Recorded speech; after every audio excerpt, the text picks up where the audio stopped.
So we have Don Patterson on the podcast today. You guys are watching Herp House Rock, and let's get into it and see, what this crazy Canadian has to say.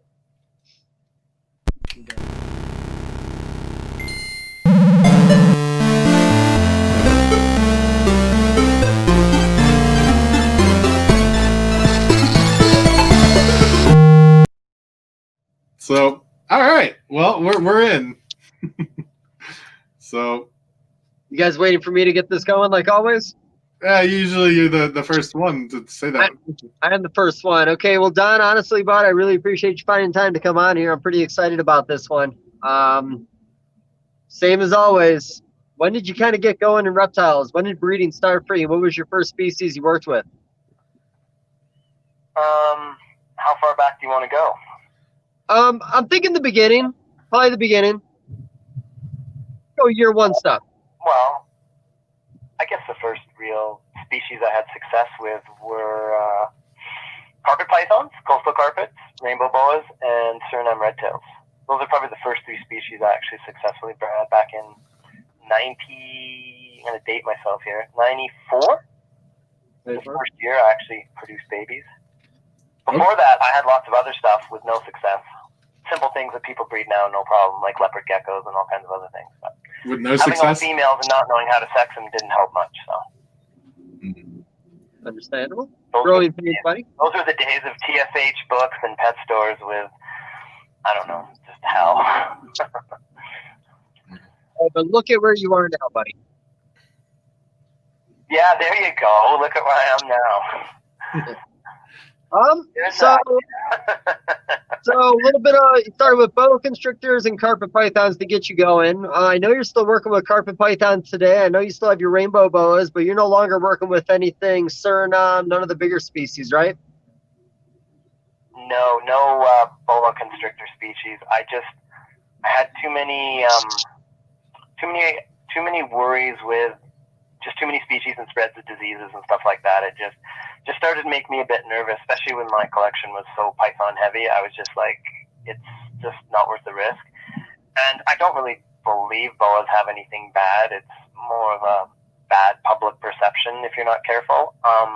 And the main thing is boas need a ton of space to breed them properly.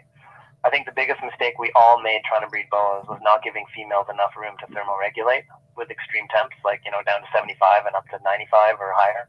And I think we tend to put them in hot cages, or I'm sure people have figured it out, and have it down, but they're still tricky. I still see so many people having problems with boas. Yeah, I think there's probably like 20 different ways to breed boas. I know the way we do it isn't the same as, we had Russo on here talking about his way. We do it completely opposite. We're not scheduling by season. We're just based on what the animal's doing, paying attention to its behavior, similar to with ball pythons. If we notice any dish wrapping, females laying on their side, discomfort, we'll start rotating. But, we don't have the seasonal, which a lot of other people do. That makes sense. I like people who read animals rather than trying to tell them what to do, right? Yeah. Like I said, there's a way it can work for everybody, man. You just got to find your way. But I tell you, I'm serious about that one flaw, though, and that is not giving females cooler temps, I guess, building up to ovulation, maybe during ovulation, and then also during gestation. I think it causes problems. In the past, we've tended to try and keep them in, I don't, for a lot of big boas, a 4-foot cage, it's really hard to get a hot spot to heat that big of a boa up without heating the whole cage. No, I agree. And not giving her that cool side should she need it, just before she ovulates or just after, whatever. And I don't know if it's to do with sperm health or follicles and then fertilized follicles, what's going on there. But I think that's where a lot of people run into problems. I think it might. Go ahead. Oh, I interrupted you, buddy. Keep going. No, sorry. I just said myself included in that, of people who, had problems with boas, and that's probably one of the wrong things I was doing, just trying to do them in too small of a cage. I definitely agree with that. On my early parts, I think I started with the vision cages, those really nice big gray ones that were unbreakable. And then I ended up upgrading to a 5.5 or 6 foot Boa Master cage. But the problem is I did radiant heat panels instead of belly heat. I had my worst breeding year ever. Like you said, there wasn't good enough grading in the cage to get that hot spot where you wanted it. You really heated up the whole cage. Mm. Yeah, I totally agree with that, and that's why I know I believe this is more of an Australian or an Aussie cage design for their pythons, especially their bigger stuff, and it's a great idea. And they have a, I'm just going to call it like a half divider or maybe a 2/3 or 3/4 divider in the cage. So it's sort of it has enough of a whatever cage material you're using, PVC, plastic, wood, whatever they're using, and they put it. It just depends. Some people 2/3 is the cooler side and 1/3 is the warmer side. So they put this divider in, and it's it's 3/4 of the depth, front to back of the cage. And I've seen them post on, and it's a brilliant idea because it actually does help retain one side hotter than the other. If you're following what I'm saying. Oh, for sure. That's pretty interesting, actually. It reminds me. It kind of reminds. If I wasn't explaining it well enough, it reminds me of ARS racking for the subadults and males. You know how they have that. I don't have a rack with that in it, but I've seen it. It has that. I think it's removable. It's like a removable divider that kind of makes a hide box to the back where the heat is. Do you see what you know what I mean? Yep. Yeah, absolutely. So they've taken that idea, or Freedom Breeder took it from them, or it's probably been used by herpers for millennia. We just forget about it. But anyway, by putting that divider in, that's what they do in Oz, and I think it's a brilliant idea. And I know they were doing that with some of the bigger species, especially things like blackheads, so that they can go cook up to potentially 100 degrees or 90-something degrees if they want, and then the cold end stays colder because that divider helps keep the hot end the hot end. Brilliant idea. I agree. I like that a lot, actually. I just wanted to say, you reminded me of something talking about this. When I first was successful breeding my Surinams, I did do it in 4-foot cages. And I remember one thing I had in those cages when I first got my Surinams, because I was working with wild caught, like imported babies back in the early 90s. That's all you could get. To get a captive bred one outside of the U.S. there's just no way, man. So we used I used giant water containers, like big Rubbermaid bins for water. Literally took up a third of the cage, right? But I had them, and man, when they took a dump in there, it was just a disaster. But they loved it. Like, I often wonder if that was maybe a secret I had because how many amateur breeders breed Surinams, especially back then? It was not an easy feat to do, especially wild imported ones too. No, for sure. One thing that a lot of people in the modern day breeders don't understand is the struggles of the early day people when it was a lot of imports. Even ball python imports back then were a little difficult to breed. And a lot of people weren't successful. You know what? If you go back and look at the husbandry book, there's way more information. Like, I know there's information on breeding, but you just go back in the time. Nobody had captive bred ball pythons. Number one, nobody did because they were so cheap and there was no morphs, right? They were like $50 imports, but no one did it. It was, I realized people did do it, but it was so infrequently done. Yeah. So kind of talking a little bit about caging one last time before we keep jumping around. There's a video that Tracy did at Rich Eiley's place you might have saw. I still got the VHS laying around. I think they have it on DVD. But Rich Eil's setup was very unique. It was about a 4-foot cage, and he would put a, let's say, 28-quart bin in it with cypress mulch. Kind of give it a little bit of a boost in humidity, give them that nice little area to go into. There was a lot of videos of the animals actually buried in it with their head sticking out. But the coolest thing about that video, I'm not sure, did you ever see the video, by the way? No, sounds pretty cool. All right, so one really unique thing about it, which I really liked, is he had 2 or 3 different setups he used during the course of the year through breeding, starting out with just having that big bin in there to bring humidity up, let the animals go in there. Now, once the animal was gravid, he would take that bin out and he would put in a cement mixing tub that fit perfectly in one side of the cage. And then his third stage from there was to add another cement mixing tub to the other side, 2 6-quart containers down the middle with pink insulation foam in all the crevices. Now, the really cool thing about him doing a setup that way is every single time the female would have her babies, she would always have her babies in those 6-quart bins down the center. So you go in, take those 2 little bins out, and clean up was very simple. Very unique way of doing it. Oh, cool. Yeah. No, he definitely had some crazy stuff going. That was his original same was it salmon boas, or what do you call whatever you call them, hypos, whatever. But that's what he had originally in the 90s, right? Was the salmon boa? Yeah, the Seven Boas where he started out. That was his his big first project. And what do we call salmon boas now? What's the term? Because they're just hypo. What do you call them now? Like just that morph. It's not. We still call them hypos, but actually there's a lot of people in the boa community that still refer to them as salmon hypos, because you have your orange tail line hypos and a couple other ones. So people still call the salmon stuff salmon. For the layman, it's a hypo. Yeah. Okay. Layman, it's a hypomelanistic. Yes. And he was the first one to do that. So he obviously either found some imports or bought some imports or found some that, he thought, hey, this might be genetic, and boom, it proved out, correct? Yeah, so we talked about it with the Vin Russo episode, so I'll say it really quick. What ended up happening was he had this big adult female in his pet store that was peculiar looking that he sold to a customer. They accidentally bred it, and half the babies came out hypomelanistic. He had bought the entire litter back.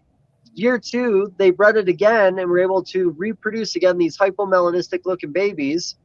At that point, he was able to buy the parents and all the babies, and from that, he built his company up. That's so awesome. That's pretty amazing, eh? Yeah. There's so many neat stories of.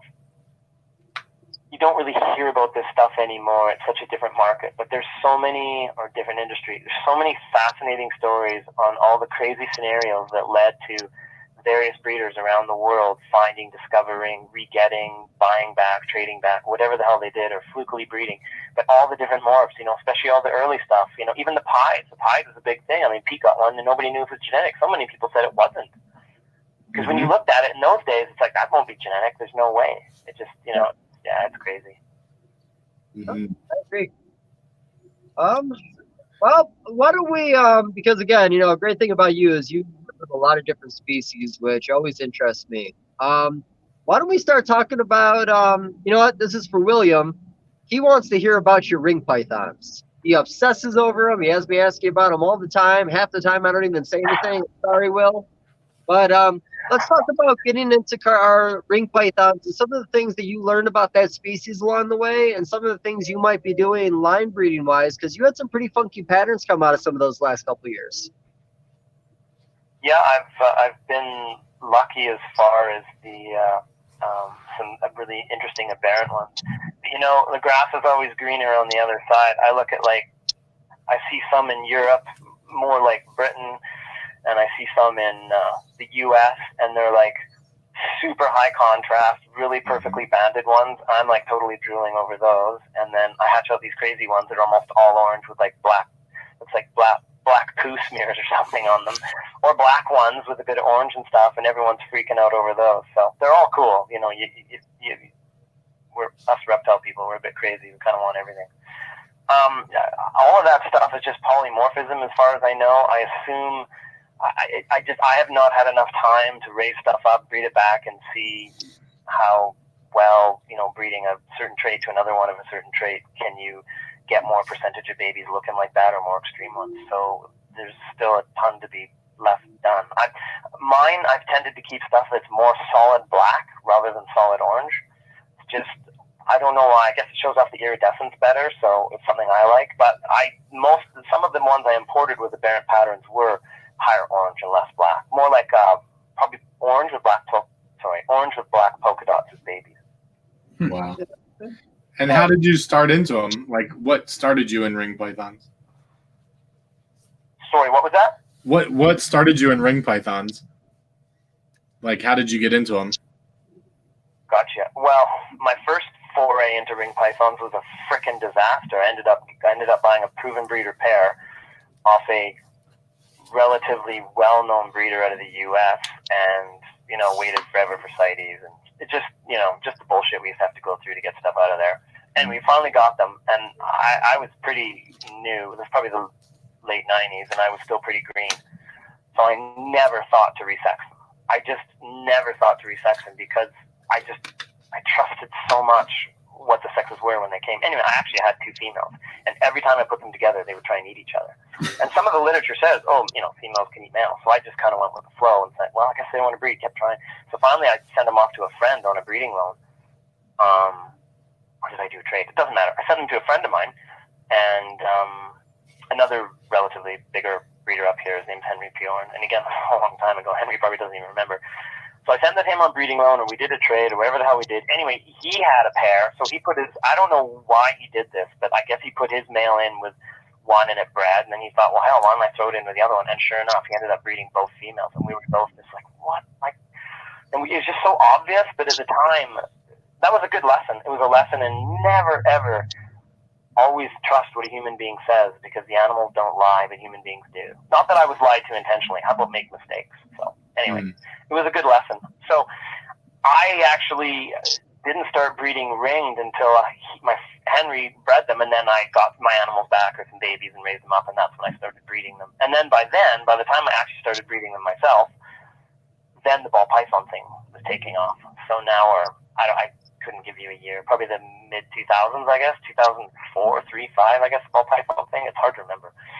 So I just sold them all off and then got into balls. And then full circle, come 2009, 10, Henry had his adult pair up for sale. So I bought them right away. I knew they were really old, but I didn't care. So I bought them right away, and I had success breeding them. And then after that, I imported more from Germany and more from England. Wow. That's great. Yeah, we love those. They're beautiful animals. They are. The adults, we need to stress to people that as beautiful, the babies, as babies, they're probably one of the most beautiful reptiles, I think. But as adults, they have a beautiful iridescence. They have a really interesting look to them, but they tend to brown and black, or copper gold black. So most people, it's a little bit of a hurdle, because most people, it's actually, because the babies are so beautiful compared to the adults, it actually kind of hurts them, because so many people kind of poo-poo on them, because the baby, you know what I mean? The babies are so incredible, but they don't stay that way. Mm-hmm. Yep. If they stayed that way their whole life, that would probably be a very, very popular snake. But I have to be honest, they're not the most fun. They're amazing snakes, but they're not the most fun species to work with. They tend to be kind of bitey. They tend to just be kind of flighty, and even if they don't really want to bite you, they're still flighty. You need to keep them fairly humid. A lot of people don't, but I think that's doing them a disservice. They like humidity. They can be messy. They have a weird way of excreting urates. It's in these little tiny amounts. They tend to scatter them all over the cage, and it kind of goes to like a powder, where, like a lot of the other boas and pythons we keep, when you have urate balls, you can pick it up and easily clean, but with ring pythons, it's just kind of a mess all over. And the babies are very tricky to get started. I've had so much, in the last 20-something years of doing this, I've really, really worked hard at figuring out how to get baby snakes to eat that I breed. So it's not too brutal, but for a lot of people it is. They're just very tricky to get to eat. And they're very small too. The eggs are tiny. Yeah. So between pygmy pythons and ring pythons, which one's the hardest to start? Sorry, what's the hardest part about them? What's the hardest to start? Which of those two are the hardest ones to get started? They are. You really have to muck around with scenting, and you have to really get your cage set up, your sort of baby tub set up right, and they need a lot of humidity. I think I know many of the babies I sell. I know when they go out. It's like rainbow boas. I know. I say a little prayer for them. Not that I'm religious or anything, but I do say a little prayer. I hope, and I warn the people. You got to keep them moist. You got to do this. You got to do that, right? But I know a lot of people don't, and they just die. It's because they just don't keep them humid enough. Most people don't believe me. It's like Brazilian rainbows. I've had arguments with people. Brazilian rainbows, boas, they don't need it humid. And it's like, do what you want to do. Just do your thing. Leave me alone. But trust me, I've been doing this for long enough. I know. Yeah. So, if you keep them humid, we're back to ring pythons. I don't want to confuse anyone. If you keep them humid, they do really well. So I find they do well in racks, even adults. Like if you can get your hands on or make some kind of rack with a big enough bin for an adult ring, they do great in racks because it's easy. That's an easy cage to keep humid. Yeah. A rack system. Well, okay, let me rephrase that. Not all racks are created equal. So I understand some of the Freedom Breeder ARS, those type metal racking can be a little trickier because there's so much ventilation. So, but with some tweaking, you can do it. And for mine, I have my own racking system. I don't even know where these Rubbermaids came from. They haven't made them probably in 20 years, but they're big giant 42-inch Rubbermaids, and I had a carpenter friend help me build a big wooden rack that we covered in plastic, and I can keep everything really wet and everything stays safe and clean and works well. That's awesome. Ryan was saying, what's harder to get started eating, ring pythons or pygmy pythons in Atrasia? I'd say pygmy pythons are a pain. Ring pythons are a pain. They suck equally. I find green trees the most frustrating, to be honest. Really? For me personally, yeah, I find green trees the worst. For me, I don't have a problem with it, but I kind of have a bulldog method, but not for scenting. That's just something I do. But I find ringed of all the three I just said. I guess 5% of anthills are the worst baby snake to get feeding, for sure. I know I don't work with any Caribbean island epicrates or whatever they are now. So those are probably the worst. But for most anthills, they'll come around and eat, and it's not a problem. I definitely assist feed them. That's obviously the key. But a lot of them will eat, before that. But ringed, they're not so bad, but you have to have a lot of patience, and you have to try a lot of different things. You have to try scenting with lizards and with chicken and with fish or whatever. You just have to keep trying everything. Raining and hot, cold, half a pinky, a whole pinky, just a head, and a little bit of force feeding, and generally they come around. And then once they start eating, you're laughing. Well, like everything on that list, once it eats. So. Yeah, for sure. Then the nice thing about a ring python as opposed to a green tree python is generally, not always, you may have to assist feed a percentage of the clutch a few times, but most of the time, once you've found the scent they like, be it lizard, frog, fish, other snakes, whatever. Once you've found that scent or whatever you do to get them to eat, then you don't have to tease feed them and screw around like you do with chondros or anything. You just leave it in overnight, and then the next morning, if it's not gone, it's like, okay, fish didn't work. I got to try trick feathers. Okay, now that didn't work. I got to try some shed skin of a lizard or rub it on a frog or whatever the hell. Whereas something like a green tree, so what I do with green trees is, I don't know why we went down this road, but babies, but I force feed them. If they don't eat the first 1 or 2 tries, I just force feed them once a week. And I have a really good system. I'm not a giant guy, so I have deft fingers. I can do it without crushing the thing. So I have these awesome sets of rounded forceps, and it's just no problem for me to do it. But the nice thing about non-chondros is you can leave it in the bin overnight, whereas a green tree python, it just doesn't work. Now, it would if you had access to baby live lizards and live frogs. You could throw those in at night or in the evening or any time and just walk away, and it would probably whale them down. But those aren't things I have much access to. I do sometimes of the year, there's lizards I might have access to, live ones that maybe someone's bred or invasive ones that are in the neighborhood. Very good. You brought up a good point, and I just wanted to touch on it because a lot of our viewers and our listeners have this question come up a lot. I don't know that anybody's ever seen a picture of you. Is that true?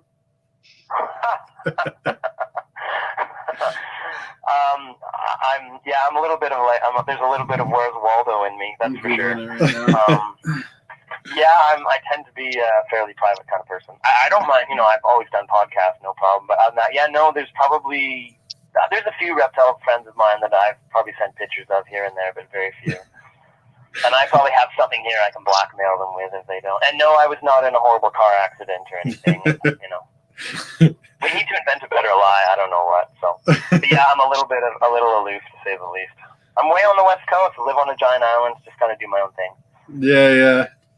It's just something that we joke about. We're like, yeah. Oh, dude, you have no idea. I have friends. Sorry to interrupt. I have friends that come and visit me, who've come over, seen the whatever, and then they go back home over on the mainland in Vancouver, wherever the hell they are. I've even had a couple friends that have been here from from Alberta or Ontario, and they want to come by and take a look. And if I know them well enough, it's not a problem.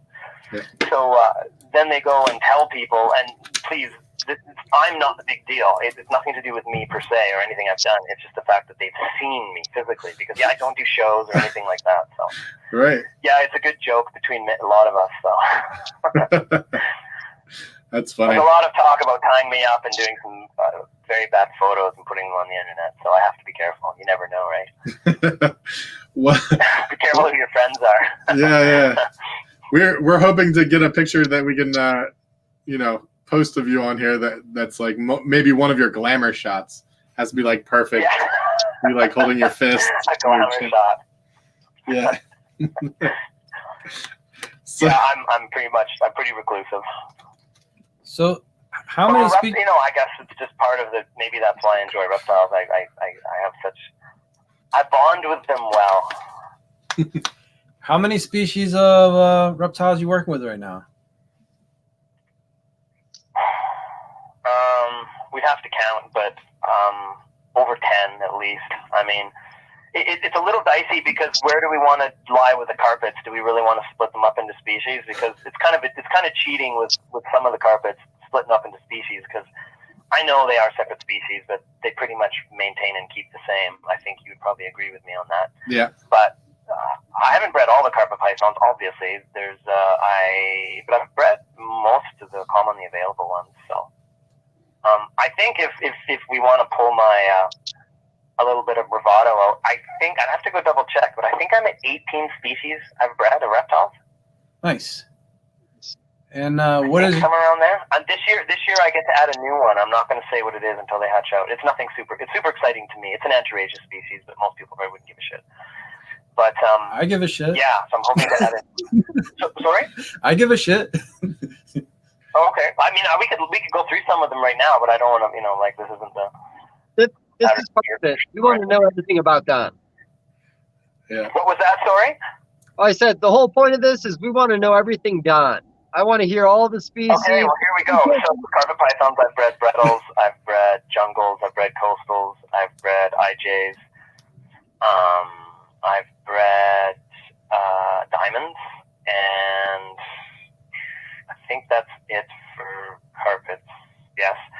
Then I've bred anthill pythons, You can't see her. and rosy boas, and rainbow boas, emerald tree boas, green tree pythons, sabu pythons. I don't for sure know what kind of species of blood it was. It was back in the 90s before they divided it all up. It was just I guess a red Malaysian. I don't know. Is that just Curtis? You guys help me out. What would that be? a red Malaysian blood python. Yeah, that Curtis. It was the red ones. I don't even know if they're Malaysian. Dude, this is the dark ages of reptiles. But I actually got wild caught ones and bred those. Amazon tree boas. What other? I'm trying to think if there's some other Indo ones I've bred. I can't think of right now. Well, green tree pythons. And now that's divided into 2 or 3 species, and that gets a little hazy. I don't know if I've done some pure ones, but help me out, Dave. What am I missing? Lizards. Blue tongue Oh, skink. you forgot about your Suriname boas. You forgot about your ball pythons. You forgot about your blue tongue Ball pythons, skink. we definitely go into ball pythons. I'm just trying to list off species. So Gila monsters, ball pythons. There's probably a few more I can't think of, but that gives a good idea. It's a lot. So you, any colubrids or just pythons and boas? So, sorry, what was that? Any colubrids or just pythons and boas?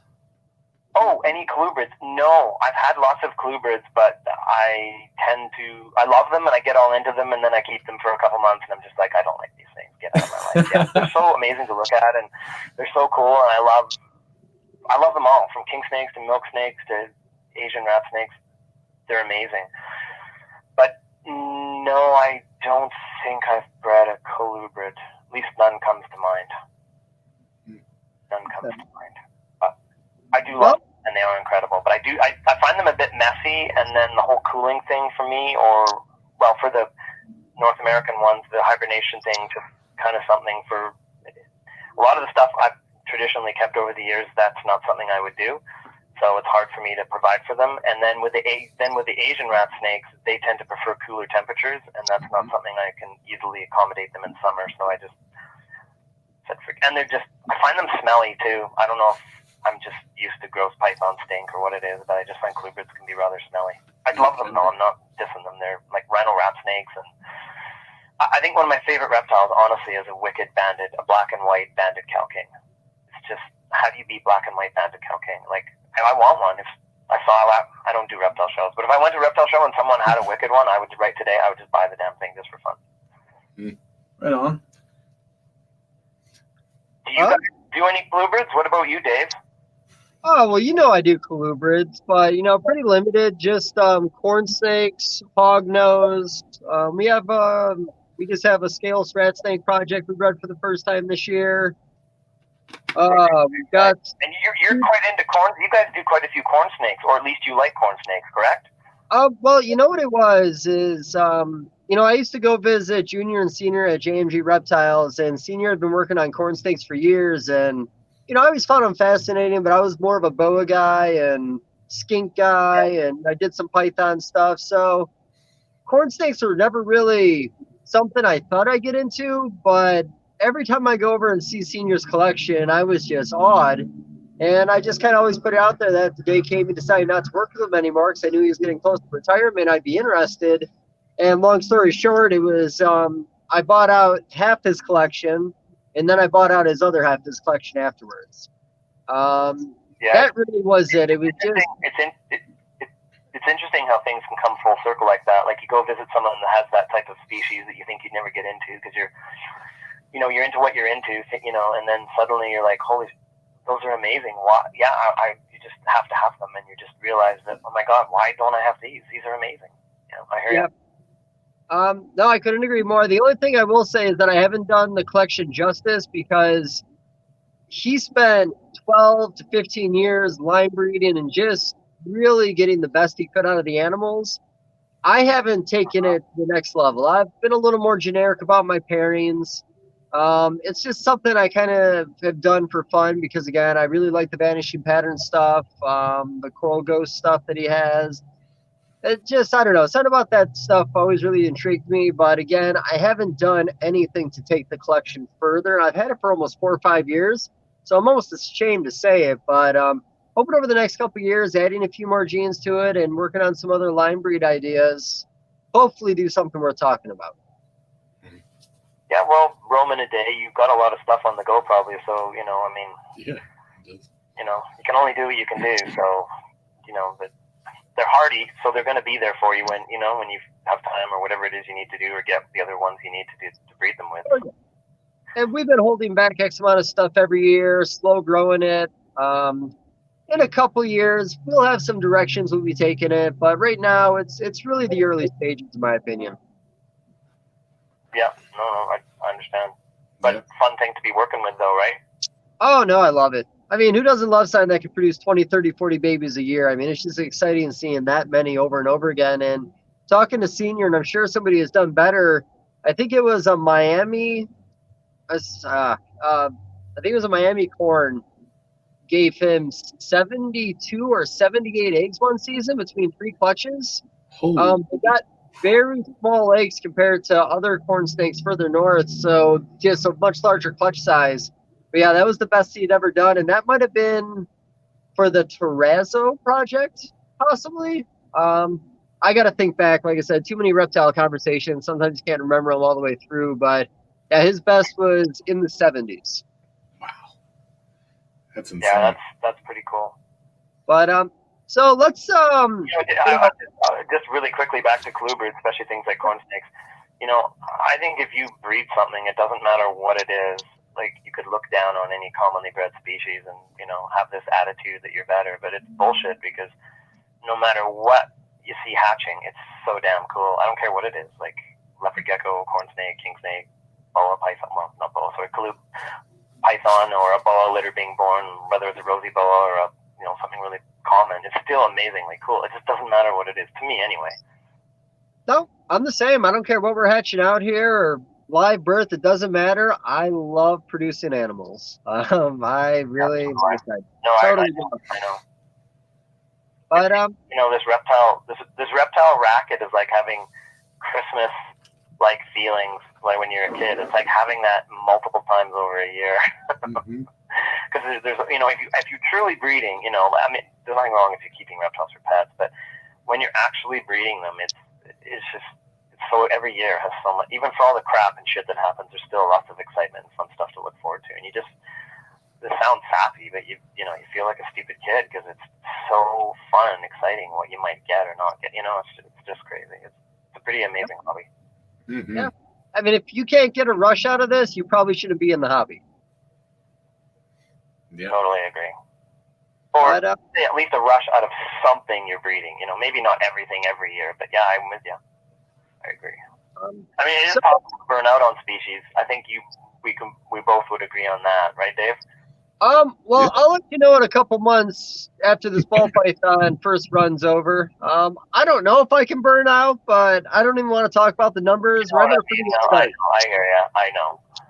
Yeah. Sometimes it's fun to switch stuff up. I mean, we're all, a lot of us are guilty of. It's kind of fun to move on to a new species once in a while. Oh yeah. See, that's the biggest problem with this is there's so much stuff I always want, and going to so many shows, there's always new things I want to pick up. It's just trying to discipline myself not to. Then on top of that, I don't ever just buy one. So just for example, Gila monsters. I really want to get into them. I really love Andy's stuff out in Colorado. I'll probably buy 18 of them because 18 would fit in the rack system I'd buy. I couldn't just have one. I couldn't just have 5. I'd probably end up buying 18. I totally understand. I think that might be one of my secrets to good focus is not going to reptile shows because I would totally buy oh my god, I'd be the best customer there. I'd be buying everything from giant aquatic frogs to just ridiculous other things that are just so cool because I know it's hard not to. There's so many cool animals I want. So many. But you have to kind of rein it in and be practical, right? You're only, for me, I'm a one-man show. Good. I understand that. That's actually a good thing. Too many hands, the unfamiliar hands working with your animals. I mean, sometimes I feel like you're just asking for trouble. Oh, I couldn't do it. I'm way too of a neurotic control freak. It'd be a disaster. But at least I'm upfront and honest about my own personality, my flaws, and just I'll work with my flaws and we'll go for it. But yeah, it's when it comes to something alive, if someone screws up, I don't know, someone's helping you repair a car and whatever, but when it's a live animal, it's different, man. There's more at stake. As far as I'm concerned. Couldn't agree more. So let's we haven't talked at all about Amazon tree boas on this show yet, and I don't know how many you do a year, but I do know you produce some really beautiful red stuff every year, I remember, and I think you got a few other projects going on with Amazon tree boas, right? Yeah, I'm mostly geared toward the Holy Grail red ones, but I'm got all kinds of other a few other genes I'm working with, and some other things I'm trying to play around and see what I have. I don't produce a ton of them, but I'll just start by saying I would like to, and I hope I will eventually. But like any new species, there's a learning curve, and 2 animals I really had to get that learning curve sorted out, or try to get it sorted out fast. I'm hoping is blue-tongued skinks and Amazon tree boas, because those are sort of 2 new species I've sort of run with in the last sort of 5 years or so. So I don't produce a lot of Amazons, anywhere from, I'm embarrassed to say, 12, which is just pathetic for a year, but they're not easy, and upwards of 20 to 30. I don't have a ton going, and I don't breed a ton every year. I'm raising animals. I've mostly done breedings to make my own collection, so I've got quite a few, not a lot, but quite a few holdbacks, at least a dozen. And most of the animals I held back are red animals, and they either are from a certain female that I have that was a wild caught one I got as an adult. She's definitely, there's no such thing as a true genetic red. Of course, Amazons are polymorphic, but this one animal does tend to throw lots of red to reddy orange brown babies. So I have some of her offspring, and I have Calico, which is a codom morph, and same with Tiger. And so I try to keep back more red colored tigers, and of course Calicos tend to almost always be red when they're born, most of the time, at least the ones I've seen. And then with time, they kind of pixelate Calico up and get white and black markings, and each one's different. Some will stay mostly red with a bit of white, some will go more black and brown polka dotted with a bit of red mixed in. They're really variable. So, but there was a learning curve, and I'm still learning how to breed them. And I think I'm not going to say I figured it out, because that would be pretty narcissistic of me to say, because that's not true. But I think, Dave, you'll totally understand this one. Being a boa, I think when I originally started breeding them, because I only had 2 males and they were morphs, and they were, I wanted to make a bunch of litters. So I just tried to put I tried to put a single male with too many females over the course of breeding season, and you just can't do it. So what I've tried to do this year was take 1 male and put it with 1 female and leave it with her for 2 months. They're just together. That's that. I mean, if I need to feed them or whatever, I've been feeding the females with the males in there. It's not been a problem. A lot of the males go off food. So I'm hoping this year I'm going to have some more success, because I've had problems with fertility, like slugs, and sometimes stillborn, but that is probably more of a fact of wild-caught animals. Like, probably a lot of the ones I managed to find that were already adults probably were wild-caught as adults, so who knows how long they're in captivity or what craziness they still carry with them as far as, cycling and breeding and all that stuff. But they're definitely they seem to be like if you go talk to reptile people, oh yeah, Amazon tree boas, ATVs are so common, oh they're just shit animals. Everyone breeds them, they're worth nothing, and it's not really true. Because really nice ones, they're really in demand, and they're not. I don't care what anyone says, they're not easy to breed. And maybe it's the fact that I do so many different species that I have to just fine tune what I can do with them in a collection of other animals, as opposed to just doing Amazon tree boas. Do you have any tips to people that are struggling with Amazon tree boas? As far as breeding them goes? Yeah. I would say I guess it would depend what your problem is. So if they don't breed, then I would think something is probably, check your sexes. That's an obvious though. I would probably think 2 things if they don't breed, because you actually tend to be pretty strong breeders. I would say maybe the female's not fat enough or not enough, didn't get enough food, so she has no follicles. Or your cycling is off. Maybe you're not cooling them enough. So now, I don't know for sure that they need much cooling, but because I do multiple species sort of in one setup, so to speak, I sort of, I sort of do a basic cooling, so no matter what reptile you are in the world, it's not going to kill you. It might not be even what you need, but you're still willing to breed and do well with it, if that makes sense. Because other species I have do need cooling, and without it, they won't breed. Right. So I think with Amazons, if they're having trouble breeding, it could be they're not cooling them in winter. And I'm not talking like crazy temps. I just mean turn the heat off at night, so they go down to 65, 68, 72, whatever, somewhere in there that works for your setup. Misting sometimes can help, although it's not necessary. I found the breeding is not the hardest. It's getting the female to ovulate and then getting a healthy litter out of them. And I think that's typical of boas. Would you not say that's even true with just general boa constrictors, Dave? Is they generally pretty reliable about breeding, but it's first step. The next step is ovulation, obviously, but then getting a healthy litter, it's not as easy as people think. It's just not with boas. I find them very tricky. No, so if I ever talk to anybody that's getting into boa constrictors, I always tell them expect tragedy. Things can go right, but more than often things will go wrong, even when you do everything right. And I have a friend of mine that I started talking to about 3 years ago, decided he wanted to get into boas. I kind of helped him go to the right people to get him, and he had a picture perfect boa year this year. He started out with an amazing perfect litter, big, lots of healthy babies, followed by another good one, followed by a female that pushed out only a couple babies, got bound up, ended up dying, followed by a female that had a preemie litter, followed by a female that had a perfect litter, and I don't know if there was maybe one more coming, so we'll see how it goes, but, some good and some bad. And, a lot of times in this hobby, as we don't always talk about the bad. Yeah, I found that with my Amazons, but it's like you get a wicked litter, and then you get a bunch of slugs, and then you get a mixed alive and mixed preemie or stillborns, and you're just like, yeah, it's a challenge. I love egg layers. I do not. Live bears make me nervous. Yeah. I get that. So now with your breeding Amazons, okay. So the reason I'm going to ask this is, the pet store I started going in around the time I was 16, 17, that kind of gave me the whole, finding out about the industry, wanting to get into it further from a gentleman who worked there.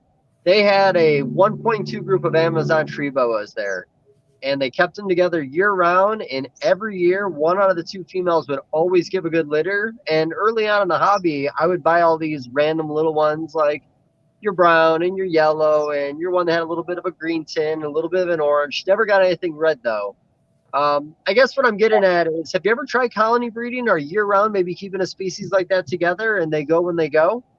No, I love the idea. For me, it's a space issue, and when you have a big collection, it's hard to monitor animals when you have them together. So it's just something I'm very reluctant to do. It's just I tend to for me personally, it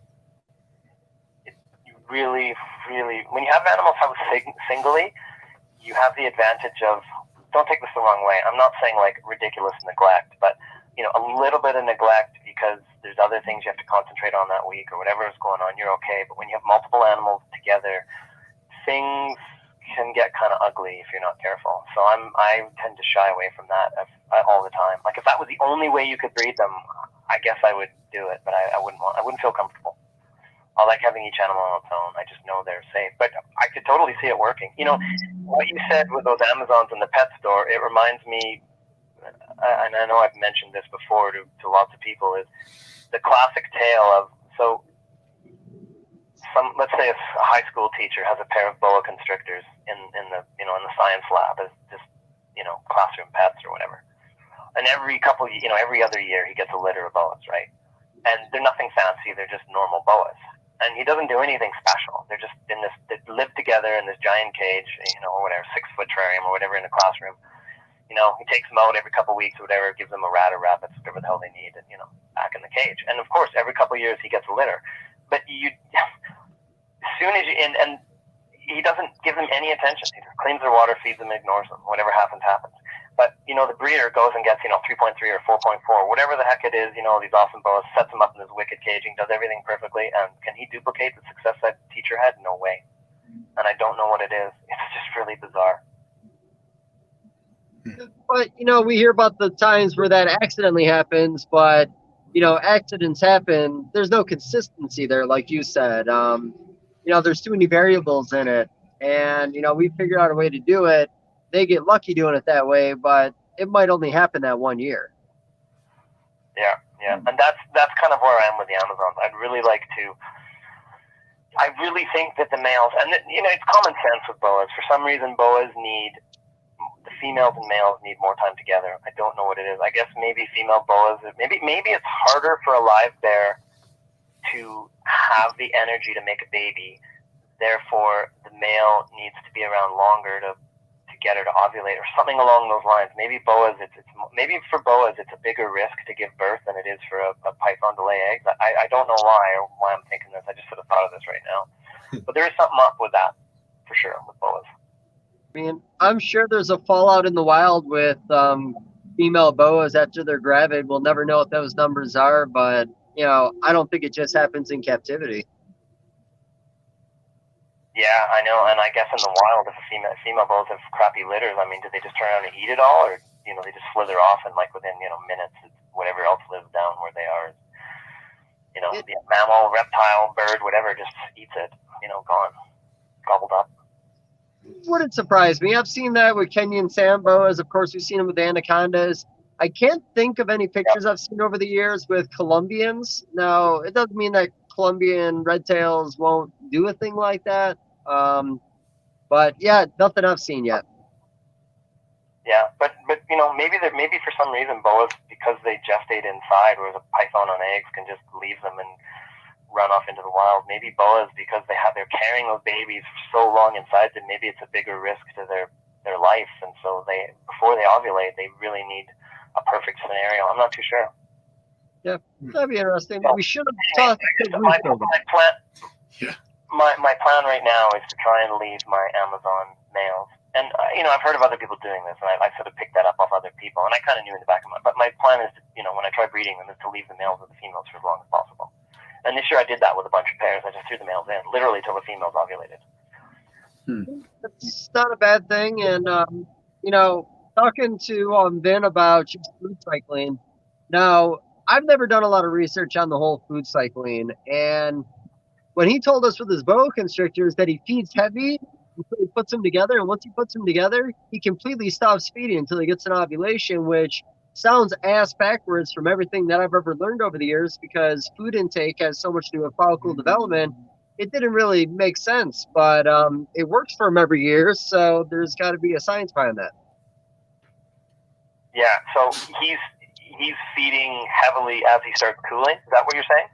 So I don't know if Finn really said he has a cool down in his building. I mean, it'll naturally cool down a little bit, I'm sure. But, and even me breeding boas, I've never done a cool down with breeding boa constrictors. I've done a little extra misting, sometimes a little more food intake. But, with him, he'll go a few months without feeding at all. And then he'll get his really heavy feeding cycle.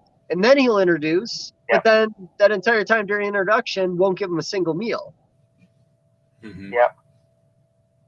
So it probably makes sense. I think the thing with a breeding scenario, and I kind of do that too. I think feed cycling is definitely a good way. It sounds like he's more sort of a little more dogmatic about it because it works for him. I could see it working, but I could see you having one or two kind of weird years until you get your animals into that rhythm. Does that make sense? Mm-hmm. No. Yeah. But okay, so you guys looks like they're struggling over here. You haven't seen their faces yet. They're struggling over here. It looks like you guys have stuff going on in your head. Really, without having someone's face to stare at, you guys really don't seem to know what the fuck to do right now. Well, I mean, I'm just thinking, and we have the phone set up, so we're leaning in a little bit to hear him better. But I have a lot of stuff that I didn't want to broach the topic yet because I know we're just going to go down a big rabbit hole, and I'm sure Ryan's going to punch me on a couple of things I'm going to say. So I'm just waiting for my opportunity to derail all this. Just for the record, is it Skinks? Are you wanting to talk Skinks? Okay, well, hey, I promise you we're going to talk Skinks. We always talk Skinks. Gently to the slaughterhouse. Is that what's going on? No. It's not stuff that you and I have talked about in the past. Is just stuff I want to talk about. That's all. Okay. Oh, yeah. Well, how about this? It is what it is, right? I mean, we're realists. We're not fantasy people. Yeah. No. You guys mind? I think we got some good middle stuff here. Why don't we push a little bit later on the Skink conversation, so then all the people that want to hear about it actually have to watch the full episode. Yeah. I'm with it. So, well, what about another species? But you guys will enjoy this. What I look like. Hey, don't you worry about that anymore, man. We're gonna paint a picture of what you look like when we're done with this thing. Yeah, you just make one up. You might come close. You never know. Yeah. Hey, fingers crossed. I'll send it to you. Let me know how I did. I love it. So. That's fine. 1994 is when you started officially breeding, which again is a very, very long time ago. I don't imagine there was many people breeding in Canada at that time because Canada's always like 5 years behind the United States with everything. It's not a decade. No, you're 100% right. And I tell you what, 94 is such a long time ago for so many people in the reptile hobby that there was no internet. Nobody even had a computer. Yeah. There was a Reptiles magazine, I think, originally got started in like 92 or 93. So Reptiles magazine had only had a couple years under its belt, and there was a few other magazines, but hard to acquire outside of the U.S. And I, believe it or not, I used to place ads in whatever magazines I could, and I had a friend of mine who scientist, and he had a computer, and so I sent him 4 images of like a jungle, a Suriname, a rainbow, and blood python, whatever. And I would actually physically, with a stamp and envelope, mail out price lists to people. So I'd put in the printer and print out like a couple hundred of these price lists, and then I'd put ads in magazines, and people would phone me or send me a letter and say, hey, can you send me a price list? Here's my address. So yeah, it's a long time ago, man. Every sale took 8 months to complete. Yeah. So yeah, prices changed by the time they got the list by the sale now. Yeah, not right. No kidding. So, but it did work. So, and we did have phones back then. So, although some people still run rotary, maybe. But yeah. I believe it. You didn't have phones I in don't know if any of you 94. kids know what a rotary phone is, but it did exist. Kids, I think we're talking phone, to Dave Dave? now. Those guys don't look that old, but they're pretty fucking old. I think we all know what one of those are. Yeah. Good. Glad to hear it. Glad to So, hear it. But yeah, no, you're right. It was. I had a very difficult time selling animals in Canada because I think mainly because of it was very hard to connect with people back then. It was there was a few reptile clubs, but yeah, there was. I mean, just think about. If there's no internet, your only access to it is pet stores, reptile magazines, and the price lists from other breeders. And there was shows starting, but not really in Canada. So. And how old were you in '94 when you started? I was 23. I think. All right. Yeah, I think I was 23. Yeah, I actually started this right after high school. I didn't start with like the craziest of stuff, but as soon as I was out of high school, one of our reptile suppliers at a pet store that I worked at. Yeah, surprise, surprise! I worked at a pet store as a kid. He used to have this amazing list of stuff, and he told me, that breeder is out. I'll have to phone another breeder, and I'm like, what do you mean breed? He goes, oh yeah, these guys, he breeds them. I go, just for fun. Like, I had no idea. It was in the 80s. He goes, no, these guys do it for a job. They do it for a living. I'm like, what? People breed reptiles for a living? I was just like freaking out. Because in the 80s in Canada, it was wild caught only. There was no such thing as captive bred. Yeah. When leopard geckos and bearded dragons hit in the early 90s, bearded dragons were like $400 or $500 a piece, or maybe they're even more. Yeah, it was a big deal. Like just a plain, the most basic plain leopard gecko was a couple $100. Man. So you've been breeding for like 30 years now, right? Like somewhere in that 30 ballpark. Well, I guess 20 something. Yeah, I don't know. We'd have to sit down and do the math. Pull out the abacus. Get me depressed. I'll say 25. I don't know. That sounds like a nice round number. I'm curious, and even Dave can weigh in because I know he's been breeding for a long time too. As far as the fertility of your animals goes, like some years we'll have great years and other years not so much. Do you find that year after year you'll see females maybe skip a year or even two, and you'll have really good year and then a lull? It was honestly when I was getting started back in the 90s up till like 2006 or something. Up for the first 10 years at least, or 12, 13 years, it was a goddamn slog. I worked multiple jobs and did this every spare second I had, or most of it. So yeah, and absolutely, some years were good, some years were bad. Back then, it was mostly a lot of bad years because it was so hard to get good animals, and our husbandry was retarded. I was just so green. I had so much to learn. The caging sucked. Everything sucked. We didn't have all the good heat pads that we have now, and heat tape back then was pretty dodgy stuff, man. It would suck. It literally sucked. So everything we know now is people don't know how lucky they have it. It's great. It's so awesome to see all this awesome equipment. So it makes a big difference. But as now doing this full time, I definitely have years better than others.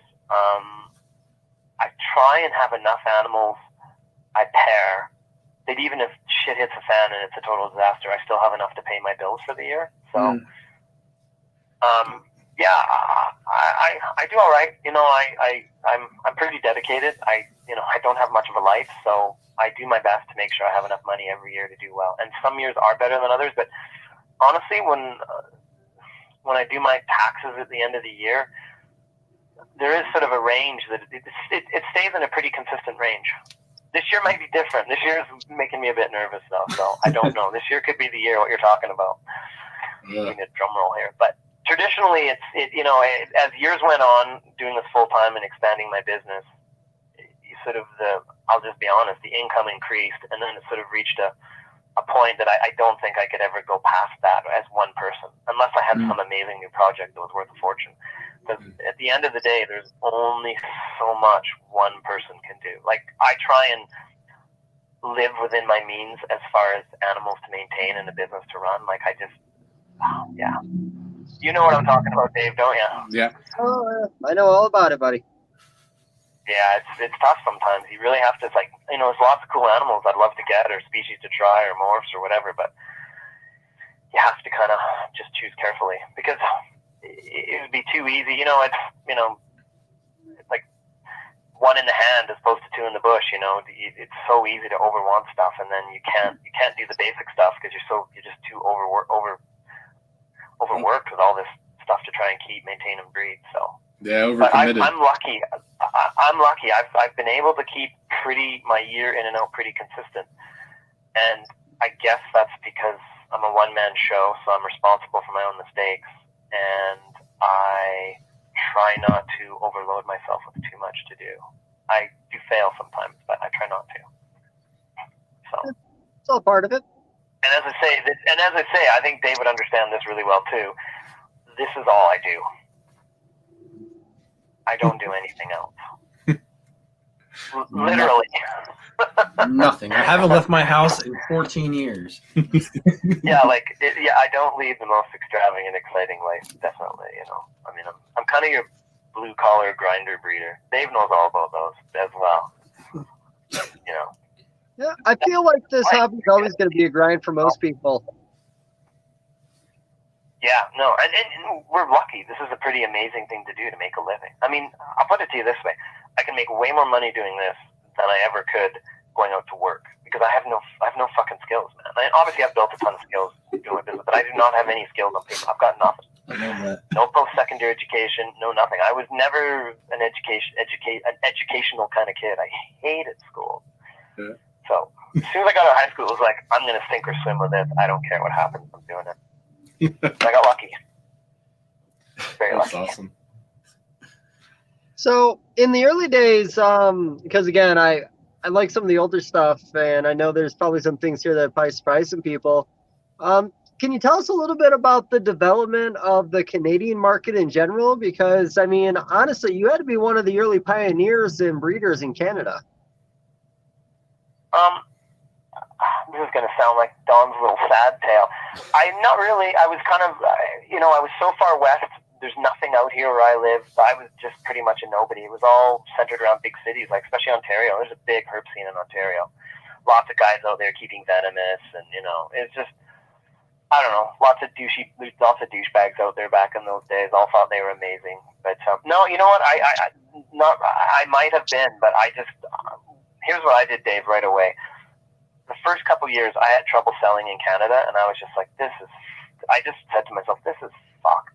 This is like, I'm busting my balls making these really cool animals, and like, so hard to. So right away, I started going to international. I just seeked international customers right away.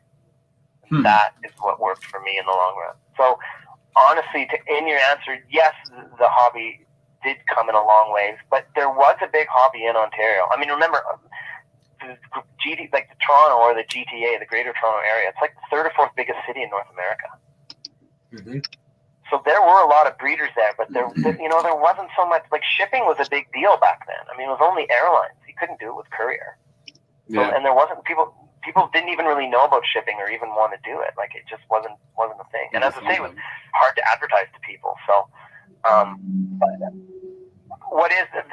the reason I know a little bit about the Ontario herp scene is I had a friend here in town who traveled all over the place, and he filmed a lot of people's collections. And he went to Ontario and he visited a bunch of breeders there, and a couple of them anyway. I think these guys ended up going to jail actually for smuggling. I can't remember what it was, radiated tortoises or something. It doesn't matter, but they had some really cool stuff out there. Like, they had ring pythons and we didn't have them. They had just the most amazing bloods and all kinds of cool chondros. So there was a lot going on in Ontario. But I agree with you. There was not a lot of big breeder names in Ontario that like had animals and advertised them. At least I never saw them back in the early 90s. I wasn't aware of these guys. I'm sure there were, but it was just, word of mouth back then. So what kind of learning curve is there just starting in the scene and going directly to exporting? Well, I guess you better enjoy bureaucracy, paperwork, and patience, or you're fucked. You know, you better embrace them as your friend and just be able to work within those worlds. Because if you're not willing to deal with that, and if you cannot keep a calm demeanor, whether you're in a customs office or dealing with a CITES official or an airline, or if you're just one of those freak out off the ends of the world people, then it's just not for you. It sucks, honestly. It's tough. It's not hard. That sounds dramatic. I mean, fucking roofing's hard. It's just it's mental anguish. It's mental anguish, man. Yeah, it'll just eat you alive. I don't know. I'm very nice to all the officials and bureaucrats I have to deal with. I'm very polite, and I just make it happen. They tell me what I need to do. When they say jump, I jump. They tell me where to go, I go. Enjoy paperwork, because there's a shitload of paperwork. Mm-hmm. And don't. I'll tell you. Okay, maybe I should sum it up this way. Don't be a douchebag. Just don't be one of those. Like, you have to be organized. You have to have your shit together. Mm-hmm. Does that make sense? Like, I know it sounds like a stupid thing to say. It's not really reptile related, but it wouldn't really matter what you're exporting, whether it be diamonds or animal products or other animals or whatever, plants or you just can't go into these scenarios if you don't have your shit together and know what you're doing. Yeah, you're entering a very regimented world with very strict structures in place, and then you don't have all your ducks in a row. That's your fault, not theirs. So I apologize. I didn't quite catch that. I'm sorry. I think Ryan must be speaking a dumbed down English language. You're really struggling with whatever Ryan says today. I'm having a hard time, man. I don't want to scream. You got to start screaming, buddy. I think you should scream. I think screaming is good. I like it. I like a good scream now and again. Yeah, it's been my MO lately. I was saying that, you're entering a very regimented and structured kind of world when you go into, that. And if you don't have all your ducks in a row, that's your fault, not theirs. Yeah. Oh, totally. And I'll just tell you that's not my problem, sir. Go, figure it out and come back later. Like, there's your animal sitting behind a customs office box and you haven't got the paperwork filled out, and there's God knows what super rare animal you've been dying to get, your whole life. Finally you have it. It's like 2 feet away from you, and this guy with guns and boots and uniform says, "No, you filled it out wrong. Go fill it out right. Come back when it's done." It's just like, yeah, you just silly things like that. I have a lot of people I know that are into reptiles. They can't deal with it. They would go mental. Ooh, well, you guys have a question. It better not be blue tongue skinks yet. We're not quite there. I'm not there yet. Not quite there yet. Okay, keep on going here. How's your ball python season looking? Dave, I had a question for you. Okay, what do you got, bud? And it's a kind of it could be more of a ball python centered question, but it could be for any morph of species. And maybe you're not guilty of this as some of us others, because you have more room for more animals, and you're probably thinking your males are worth the weight in gold. But do you sometimes get sad? Like, let's take a bumblebee. Here's my example. The one thing that kind of bugs me about the morph thing, because trust me, I do a lot of morphs. I love them. But one thing that always makes me kind of sad is, let's go back in time to make things simpler. So let's say you finally got your bumblebee male, right? All python.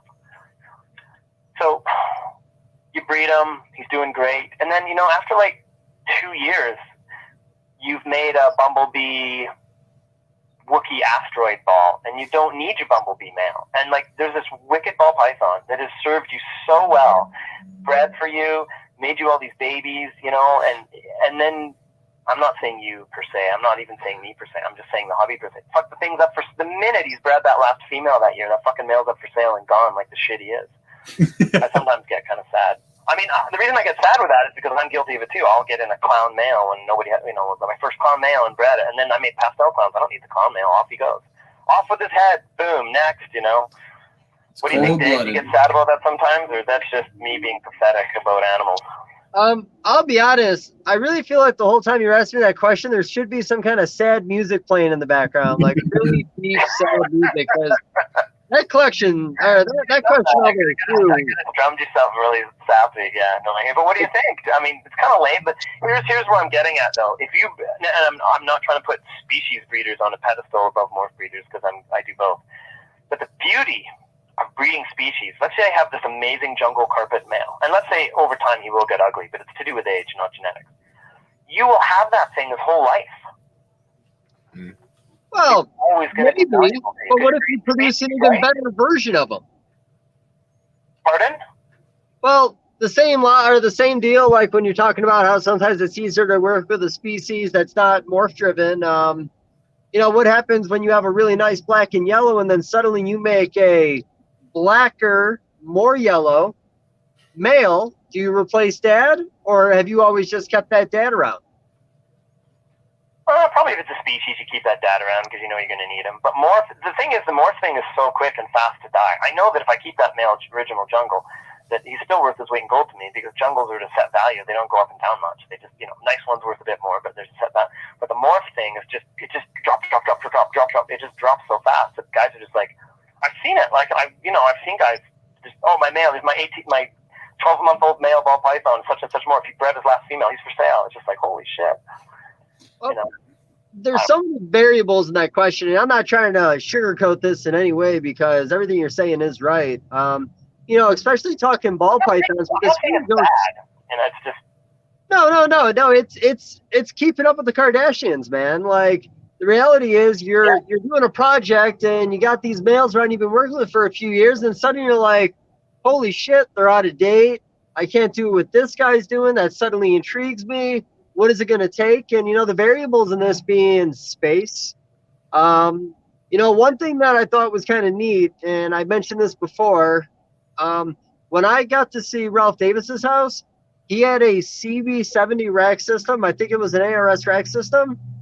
All retired ball pythons.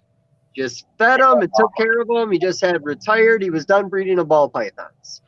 Modern day probably wouldn't be that way. I'm not saying it wouldn't for him, but modern day it wouldn't be that way. I think it just seems, you know, but with if you're breeding species, like if you're breeding Boas species, like you're breeding Hog Island or whatever, sure, you might keep a male that's prettier, but you're probably just going to keep, you know, their species, it's just worth what they're worth. They don't change. You know, with morph, it's like, oh my God, my clown male, he's worth nothing now. It's 2 years from when I got him. I need to do a pastel trick clown male. That's where the money, you know, it's just, and it is what it is. I get it, but sometimes it's kind of, you know. Well, again, that market in general. I've kept males hanging around way longer than I should have because I don't know. I'm an idiot, I guess. No, there's nothing wrong. I mean, here's the thing. I mean, I'm doing my breeding plans for half the building right now, and the reality is I have about 30 to 35 males I will not be breeding this year. So now I'm at that point. Do I keep them around, even though I'm pretty sure I won't be using them next year either? You know, they're babies who've upgraded them. It's worth keeping them because you might just need them, right? I might, but I'll be honest. I've got a backup to the backup now. We are very male heavy because that's been the issue in the past. But you know what? Maybe I'm an idiot. Maybe they have a way better life going to that next breeder who to them it's a big deal and they feed them extra large mice and take him off and gets tons of happens. He feels like Conan the Barbarian. You know, he gets the best women and everything. So maybe it's okay. Yeah, how about this? So you're right. We do cycle out animals, and the whole ball python market in general is unlike any other market there's ever been in reptiles, in my opinion. Things move fast. There's 40 new mutations that come in every year, or possible new mutations, and that's just in the United States market. Not talking Europe, Canada, anywhere else, the Asian markets. Yeah. The one thing I will say is when usually we're done with a male, I feel that about 80% of them will typically go into the pet trade. So you're talking about the second half of a life for an animal. Now, yes, we will upgrade our boys, but you know, when we sell an adult male bumblebee, it's not to somebody who's going to breed it. Typically, it's just somebody who wants a pet that's more or well started, more established, a little bit older, doesn't bother them at all, and that's where that stuff's going. So I don't necessarily think it's tragic when we get rid of things like that, because typically, like you said, they're probably going to live a really nice pampered lifestyle in another home compared to what we do with them in ours. Not that we do anything bad to them. We're not molesting them or throwing them in little teeny weeny containers, but you know, it's, you know, I think it's just all part of it. And, you know, the same thing with blue tongue skinks, to throw them out there. And we talked about this. I had a bunch of males I started with, and out of all those males I started with, I might only have one of them still because I kept on making prettier ones that I figured we'd upgrade dad with. So I think at any species, even when you're just talking about line breeding locality stuff, with your ring pythons, your more barren patterns, you know, sometimes you just have one you like a little bit better, and when you don't have unlimited space and time, you have to let stuff go every once in a while. Yeah, no, I like the fact that the males go to good homes. I always try and make sure I believe that, and it probably is true for most of the time. People, I don't know. You said something about cutting heads off. I don't think we're on the same page, buddy. I was just being a little silly, but I gotcha. If I could weigh in, I think sometimes we have, you know, I think about that as well. You know, we're just upgrading males or whatever, but some of them that maybe it was the first one, or you got this one from someone special, or some other tie to it. Even when it's like nothing special, and you're just like, all right, we're gonna sell this one. If it was something that you're tied to a little bit more emotionally, almost, that it's always harder for me to sell. Totally. Like the first chocolate female that I got, I was like, I really didn't want to sell her, and looking back, we probably shouldn't have, but it was one of those moments where you're like, well, it's, you know, part of the deal, but yeah. I understand what you're saying. No, I know. I mean, it happens. I know. I mean, you know, anytime you have a value attached to a living item, this shit happens. It's the way it's the reality of the world, and it's not necessarily a bad thing. And I like, you know, at least we try and get them the best homes we can. Yeah. I just, you know, I see a lot of ball breeders that just like, that male, like, literally just finished breeding and that thing's up for sale. Like, not even like, give the thing a meal first, give him a break, you know. No, next, gotta sell them quick before the price drops. And they're smart. I mean, because the sooner they sell it, the more they can probably get for it, right? No, I find that a lot of things, but yeah, especially the ball python market, like you said, it moves very, very, very fast. So you know what? After your super depressing question, which I'm not sure you're allowed to ask questions anymore, Don, but why don't we go ahead and move a little bit into I thought of that one yesterday just for you, my friend. Yeah, I appreciate that. I'm sure you have that written on the back of your hand right now. So, ball pythons, you know, you got into ball python, you said, in the mid-2000s when the rush happened. There was a lot of interesting mutations coming out. Well, you know, what was the mutation that kind of said, you know what, it's time to make the change, time to start doing some ball python stuff? Oh, that's easy, man. I think this one is, I think most people will say this, it's pastels, because I didn't know. This is how ignorant I was, not just of ball pythons, but of genetics. I had no idea about codominant mutations. I did not, like, I was just completely, no concept of it. It was just, I don't know if I was just being dumb, or I had no idea about it. So when my friend got one and he bred them, and I was like, I don't understand. He goes, no, dude, it's codom. Half the babies will be this. I was just like, oh my god. It was just literally that instant. I was like, okay, that's it. And then we were paying $1,000 for adult female ball pythons. Yep. We're all Normals. The whole world was running around buying them. I don't know what they were worth down there during the crazy heydays, but like a normal adult normal. Didn't even have to be a big one, just like a nice normal. It was $1,000 Canadian all day long. I heard it was I bought many for that price. $1 a gram. $1 a gram, yeah. So the mid 2000s.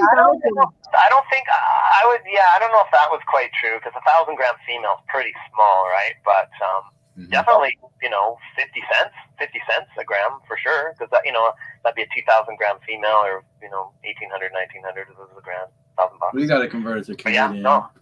Yeah, we're not doing that. So you are right, and they are not far off. So it wasn't necessarily the normals down here that were fetching $1 a gram, but your codominant females were catching about $1 a gram as they got bigger. And we had, like, you remember the Inchy rush, where I think it might have been like 2000, maybe 11, maybe it was somewhere between 2009 or 11 when Inchies became super popular. You would go online, King Snake Fauna, and you'd see a 2,500 gram Inchy female, $2,500. 1,800 gram Inchy female, $1,800. So that $1 a gram was there, just not so much with the normals. But I will say this. So I was collecting normal female ball pythons around that time, just because I was really obsessed with everything reptile. And I was getting them for $30 to $40 a piece at a local pet store when people would come in with their pets they didn't want, no matter what the size. And I took 4 or 5 females that were under 500 grams, and I turned them into a newborn hatchling male albino ball python that was worth $2,500 or $2,000 at the time, because people were just so desperate to get as many normal females at that time, whether it was to make hets or anything else. And then that animal turned into a few boa constrictors. I ended up trading it for some albino boas, some het albino boas, and a few other things. But yeah, so mutation being, codon was really different for ball pythons, which is awesome because, a lot of people have done colubrids before they got into ball pythons. And in most colubrids, there's not really any codominant projects in colubrid projects. Very few. They're out there, but very few. Right. Before the whole pastel thing with ball pythons, I didn't even know there was such a thing as a codomorph. I mean, that's just my ignorance. I'm not just saying it's a big deal, but that's just like that. And I represented a big part of the reptile industry too. Like as far as that, like, a lot of other people in the same position me didn't really understand codom genetics. We were just like, yeah, it was just like, oh my God, like it was just like being hit by thunder. Like I can breed this to normals, yeah. And the rush was on. It was insane, man. It was one of the craziest reptile gold rushes of any market. It was nuts. But yeah, it was pastels. And back in the day, a pastel ball python, we were so used to these ugly normal. I mean, I still love a normal ball python, don't get me wrong, but they are kind of drab compared to a lot of others. They just have a cool pattern. But a pastel was, I mean, you probably remember the first, well, maybe, I don't know if pastels, but to me they were a huge deal. They were so beautiful. We just couldn't believe how pretty they were. Yeah. And I think you had Nerd's lemon line back then, or what he was calling the lemons, which, arguably was a little more yellow than the other ones. And even now, like the other big one was Graziani. That was a really nice line. We almost up here we were mostly working with Graziani's line. Oh yeah, I remember the Graziani line. Yeah, it was awesome. That was my favorite. That was the best. I thought that was the best pastel line I'd ever seen. Oh yeah. So you got into ball pythons at mid-2000s and started building on those projects. And I feel like you still work with ball pythons today. I know you do a lot of freeway stuff. You showed me some really nice spot nose freeway stuff you did last year. You do quite a few clown combos every year. It seems like with your collection, what I've noticed last few years since I've known you is you have, moved a few ball pythons out. You are still working with very selected projects, but you've taken that money that you made on ball pythons during the rush and you put it into a lot of other passion projects, let's say, for other species. Well, it wasn't, it's a bit of both. I think what happened is I got burned on so many ball pythons on sort of the end of the rush, sort of like 2010 through, or maybe 2009 through 2013. I was 14 or whatever. I just was like, I'd had enough. I just said, I'm never spending another. I just refused to spend any cash on balls. I just said, forget it. I don't care what morphs I miss out on. It just wasn't worth it anymore. And it wasn't so much the market. It was more the animals, the prices, and the people, and the ripping off and all that. I was just like, I'm done. It's not worth it.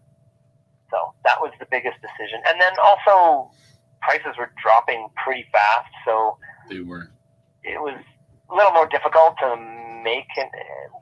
I guess as the prices dropped, they came a little trickier to sell. So it's a tough one. But I mean, the ball python market is so strong; it's not even funny. But there was as prices fell, there was some weird times in there.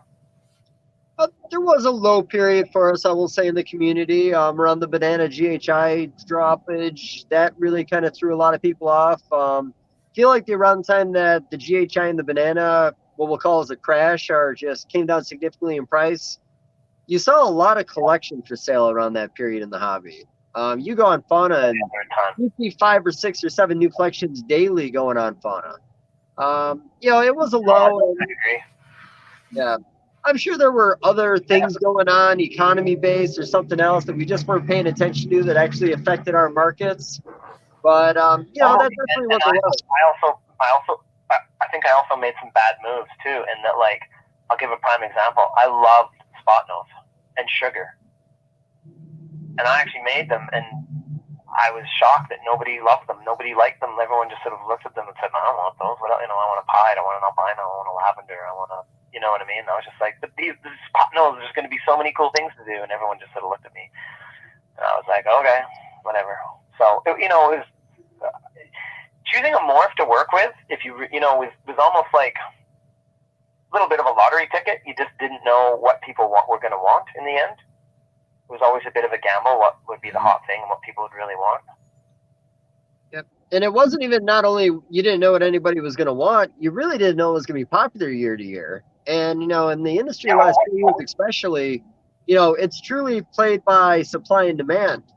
We're taking genes again that have been around for 10, 15, 20 years, and all of a sudden they're relevant again because we've seen some unique crosses, and there's a very low supply out there because people, again, I keep bringing it up, got out of red stripe. Nobody saw potential. The normal red stripe looked just a slightly different than a normal. Nobody was really stacking stuff with it yet.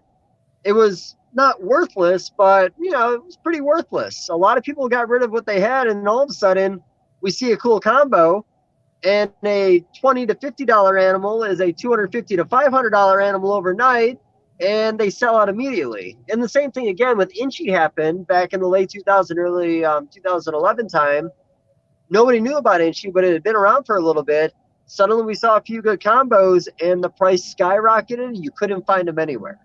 So sometimes it's a little bit of luck, and a lot of other times it's just creating your own market. Marketing your animals, showing the potential in the right combos. And like you said, it really depends on what they make. So if someone made some amazing Enchi Mojave combo and it's like, that thing's incredible, suddenly everybody wants Enchi. But if the Enchi Mojave combo looked like dog crap, then people would have been, forget Enchi. It just depends on what the combos and who made it and who was good at marketing it and showing people. And Yep. there's a lot of facets to it. So I think it was the Inchy Lesser combo around that time that really was eye-catching. At that period of time, it was my favorite two-gene combo around. I loved Super Enchis, and I loved Enchi Lesser and Enchi Mojaves. Yeah, that was just awesome. Mm-hmm. But, okay. Go ahead, Ben. You can talk about it now. You can do it. We held back long enough. You can talk. Wait, hold on. Unless Don has anything else you want to say about ball pythons before he gets general blue tongues. We could talk about the general blue tongues before we go into specifics, but that's up to you guys.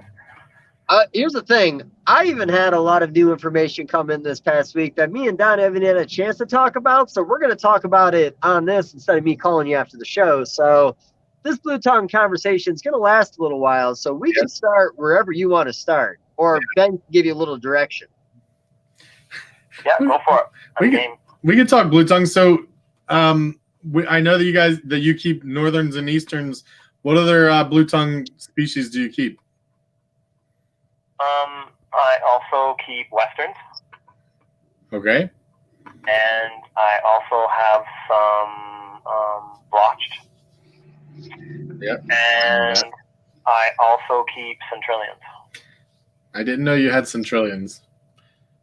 Can't get them done. I knew you had lots, and I thought you had westerns. I didn't know you had centrillions. That's cool. Have you bred the centrillions?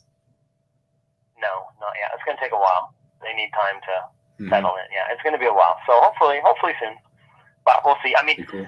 Centrillions they're kind of a weird one in that it's kind of hard to research how to breed them because the only person, I'll be blunt, not blunt, but let's cut to the chase. The only person who really has good documented information on breeding them is Casey Lazick.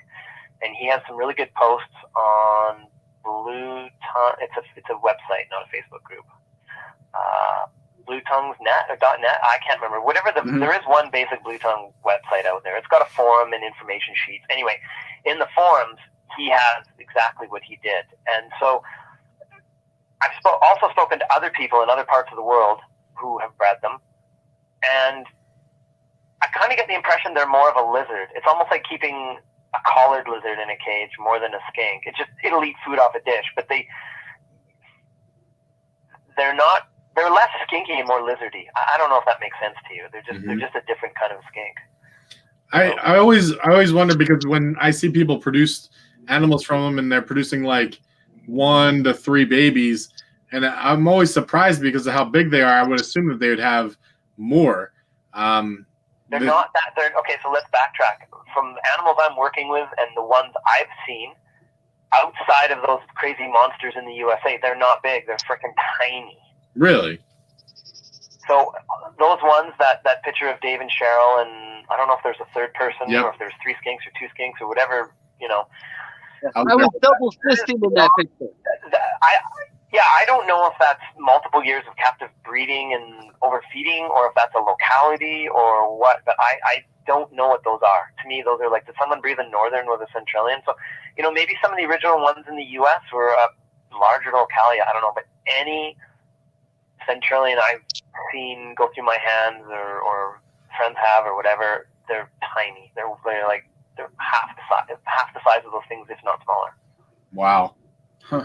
That's Man, my point. So I purposely do not give mine crickets. I don't want to go down the cricket road.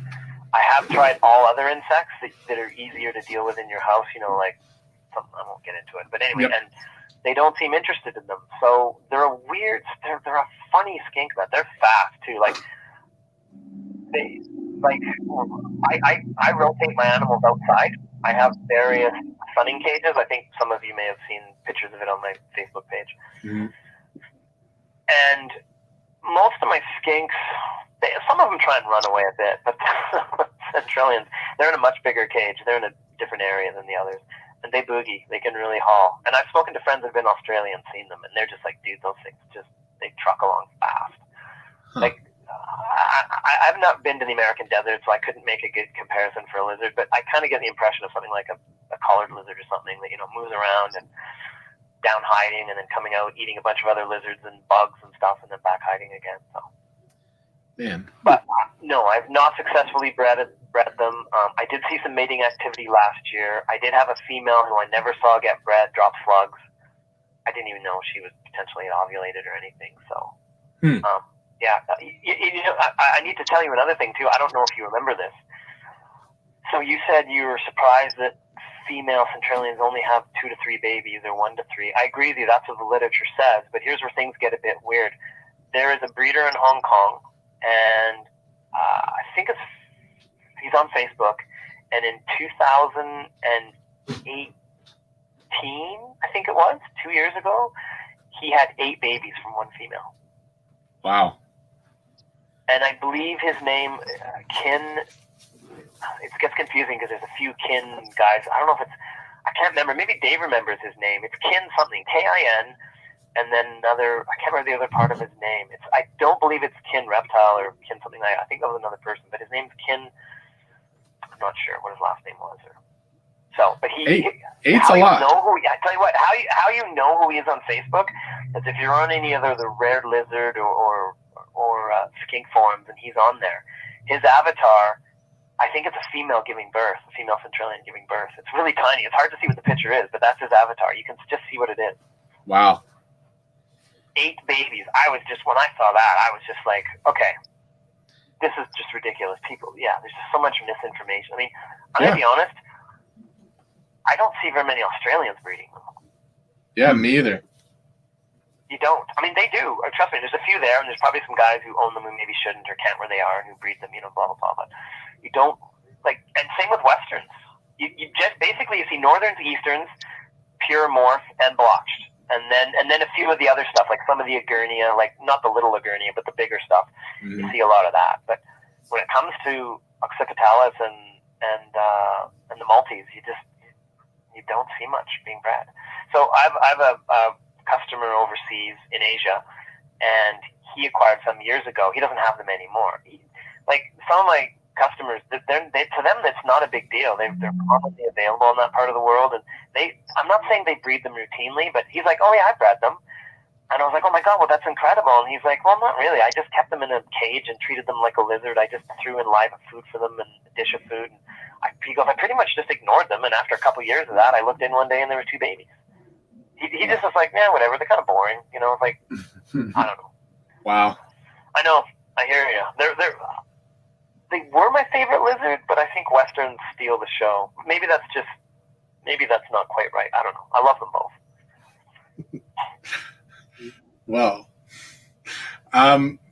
yeah, it is. That's very surprising, and sometimes because we think about that in the snake world too. When we look at stuff and people are like, "Oh, I'm these guys are being successful breeding this animal," and you're like, Is it though? Like, I mean, it's successful, like that you did produce babies and that you can kind of produce babies every year, every other year. But is it successful if you're producing 10% or 20% of the animal's general potential in the wild?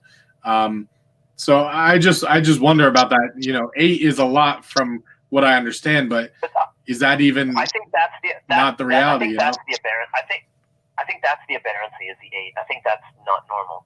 Maybe captivity lends to that because we can give them more food consistently, so they have more fat to produce more follicles. I don't know. Maybe in the wild, if it had all that energy to make 8, it would have made 4 big healthy babies. I'm not too sure.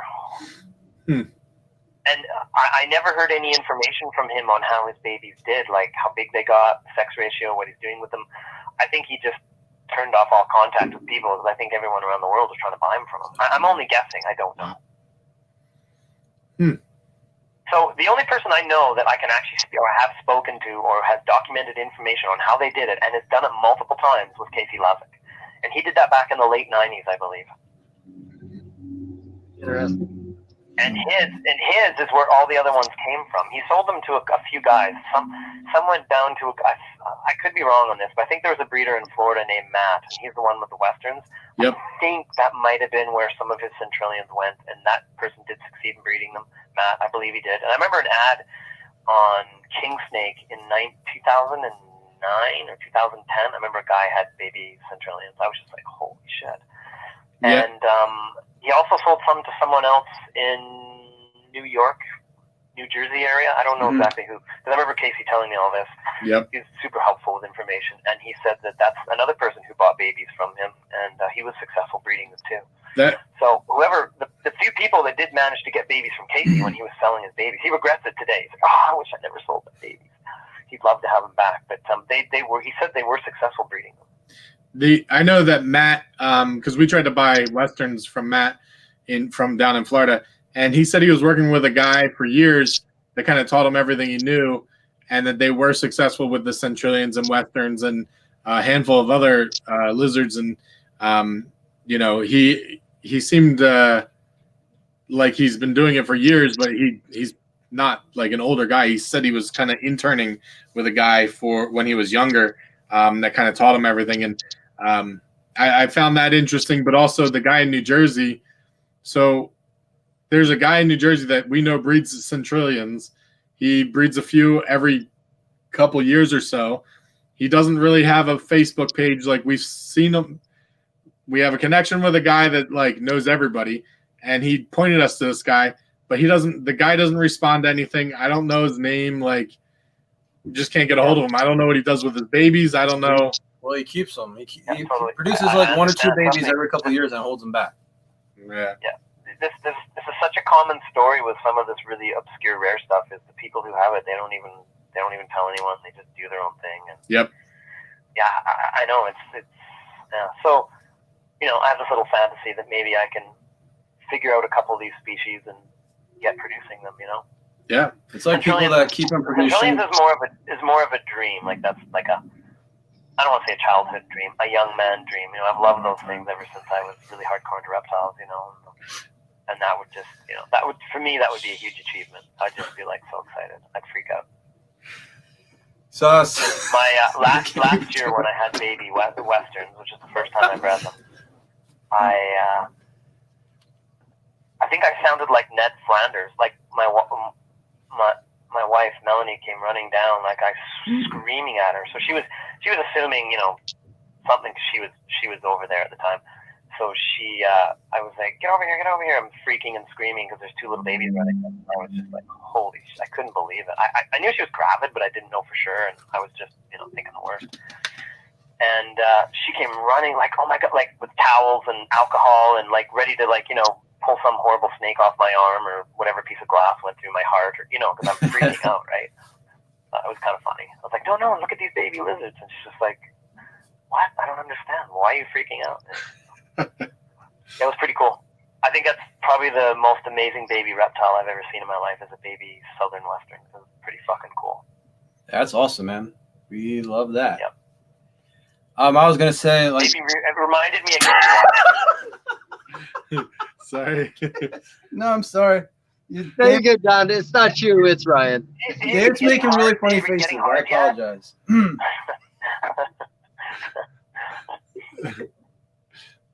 Okay. One of you two need to talk. Actually, so Don, I hate to do this to you. This is your podcast, but Ryan really has something important to say right now, and I think it's gonna be pretty fucking good. And if it's not, I got nothing. It's gone. You lost it.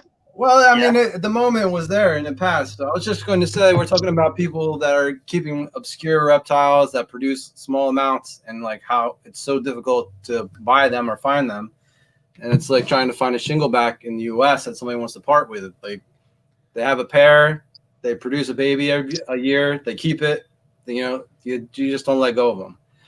That was pertinent, a couple of paragraphs ago, maybe, but. Don't worry, Ben can edit that part out. It's very true for shinglebacks too. Like I think people breed them, not very often, but they do breed them, but they just keep them because you have one maybe two if you're lucky, right? It's like why would you sell that? And there's it's just, I mean, obviously some people do, but you know what I mean. Yeah, I never would. I would keep every one of them. Yeah. So go ahead, Dave. No, fuck it. You do it. No, fuck it. I did way too much talking the first hour and a half. You guys just you guys do it. So we produced quite a few Easterns this year.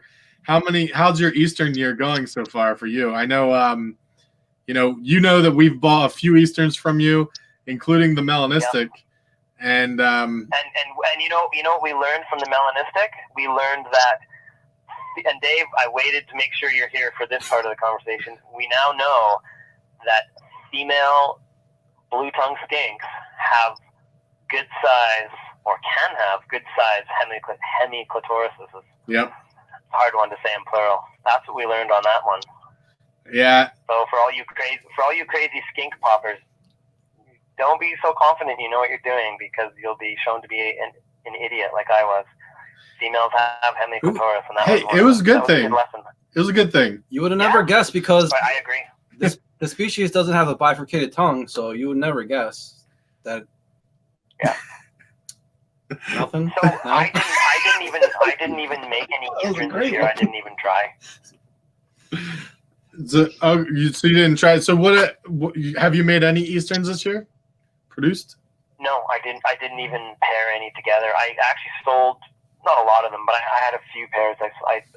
I did some selling and trading with a buddy of mine for some other odds and ends. He was really keen to get a couple pairs, so I worked out a deal with him.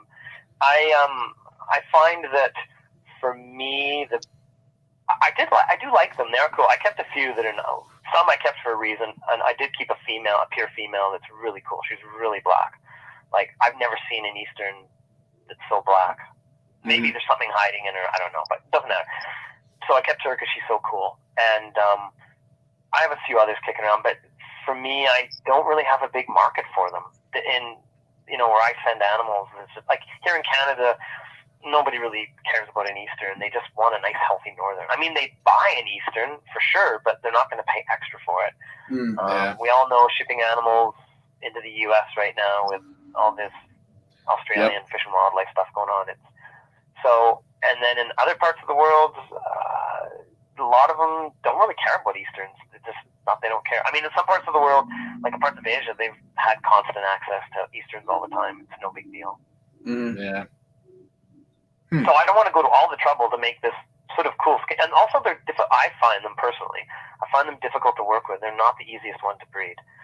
I find that the males do not breed very readily, and that's. I mean, skinks can be problematic as it is, but when the males don't want to breed for no reason, it's just kind of like, oh god. And if you do need to cool the shit out of them, like which some people do, I get it. That makes sense to do. I don't want the stress and hassle of it. It's just it's not worth my time.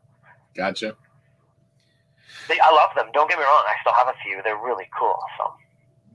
So you're mainly. But how many did you make? Do you mind me asking how many you made this year? You guys are not allowed to say all that. We're not allowed to say? Oh, fuck it. Say what you want. Wait a minute. Is there a strategy here? What's going on? You want? No, go ahead, dude. You're the master of this. I'm not the master.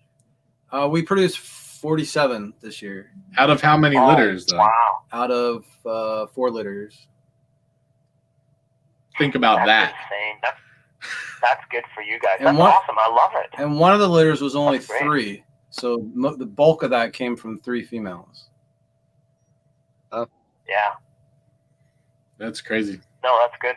That's awesome. That's a good amount of babies. That's completely insane. I'm blown away. That's awesome. I've only been struggling to pull this off for like 4 or 5 years now, so it's kind of why I asked you about fertility. Like I feel like maybe I got lucky this year, and then the next 5 years I'm not going to produce any. I don't want to be a downer, but I wouldn't be surprised at all. I mean, that happens regardless of whether Easterns, Northerns. It doesn't matter what you're working with. It's just, I mean, live-bearing lizards or live-bearing reptiles they're just, I don't know. I don't find them as reliable as egg layers. Again, we're back to that. We were talking about the boas and stuff. There's something about it, but it doesn't matter. So that's incredible. And, those are so popular down there, the Easterns, too, in the U.S. You'll do really well with those. That's awesome. Yeah, fortunately, there's not a lot being produced, so the demand's there. Even though it's super easy to sell Northerns, too, and there's a ton of Northerns around. Yeah, there isn't this year. I mean, there's quite a few Northerns, and I'm sure there's a bunch we're not hearing about, but there's still not a lot of them in the United States. Considering what the demand is, we've never even got close to what the demand is. Well, we really haven't even hit the pet crowd, you know what I mean? We're still at the hardcore breeder collector stage of, those species. Yes, that's true. It is I mean, Easterns, and at some point they will drop in value and they'll be entering the pet market as well, I assume. Mm-hmm. But right now it's the breeder collector, so they're that's where they're going to go. Yep. You're not going to see one in you're not going to see them in pet stores. There's just not right now. No way. Yeah, I agree. Go ahead, Dave. Dave, I'm curious real quickly, Dave, did you try and breed any this year? Easterns? Mm-hmm. You know what? So Cheryl did pair the Victorians that came from TC. We did do a group breeding with some of Ron Kudo's stock that we've had for a few years. We didn't successfully produce an Eastern this year. I think there was a few factors in there. I don't know if we got them cool enough. We did cool them with the Northerns. I think maybe we're going to cool them separately next year, get them a little bit lower. But like I said, I think there's a few reasons why we didn't this year. And honestly, like you're saying, I think this is going to be I think I had expected every other year out of our females at this point. Yeah, I think a lot of skinks are going to do that. Did when you made your 47, did you cool them quite a bit? Is that what you think was your secret to success, or was it luck, or just something else you're doing? What do you think it was? Well, can I say what their secret to success was? Go ahead. I want to hear it. Because you started with baby stock that started in your home. You held back your own animals. You raised them in your conditions, and then you cycled them the way you wanted to, and then you bred them. Even in our collection with the Northerns, a very, very high percentage of what we bred in-house, held back, and now bred go every year. It's all these other animals that we picked up as adults, other small collection buyouts. Those are very low percentage hitters. So I honestly think it's because you just had them in a comfortable environment. They were used to what they were used to. And I'm not surprised you produced what you did this year. I mean, one reason I think I agree with you, but it's interesting how many people fail to produce Easterns. There's quite a few Easterns out, like all the ones that came in from Mark Webb and everywhere else, and so few people produce them. I think a lot of people are scared to get them down to a low enough temperature for a long enough time. And so, is that what you guys did? You got them pretty cold in the winter? I mean, we've been cycling them. There's a swing, and we built a cold room specifically for this that we can get down to like 32 degrees if we need to with the air conditioning. Fahrenheit for all you non. Hey, our demographic is not Canada. You don't have to specify, guys. But we cool them for mid 50s. It'll swing up to like the low 60s for a couple months. Try to keep the humidity low. Humidity is a problem. We make sure to gradually do it, a month on the front end, a month on the back end, cooling and warming back up again. We did like this group that we raised up and that went for us this year, it says they're 2.5 years old, so we didn't push them at 8 months, and that wasn't because we weren't trying. It's just we didn't have very much success at figuring out their sexes, so we just said, we'll just throw them back in the racks, wait till next year. Yeah, no, it makes sense. Yeah, that could be too. Just you raise them up longer, and they built up all this reproductive power, and then boom, it'd be interesting. I'm very curious how it's going to go long term. It should be interesting to see. Yeah, I'm wondering if it. I'm not trying to paint a negative scene. I'm sure you guys will do awesome, but it's interesting you say, maybe we used up 5 years luck in 1 year, because the only reason I say that is I've seen other breeders have amazing first time breedings with their Easterns, and then after that they have a hard time backing it up. We were talking to Chris Cuppers from Australia.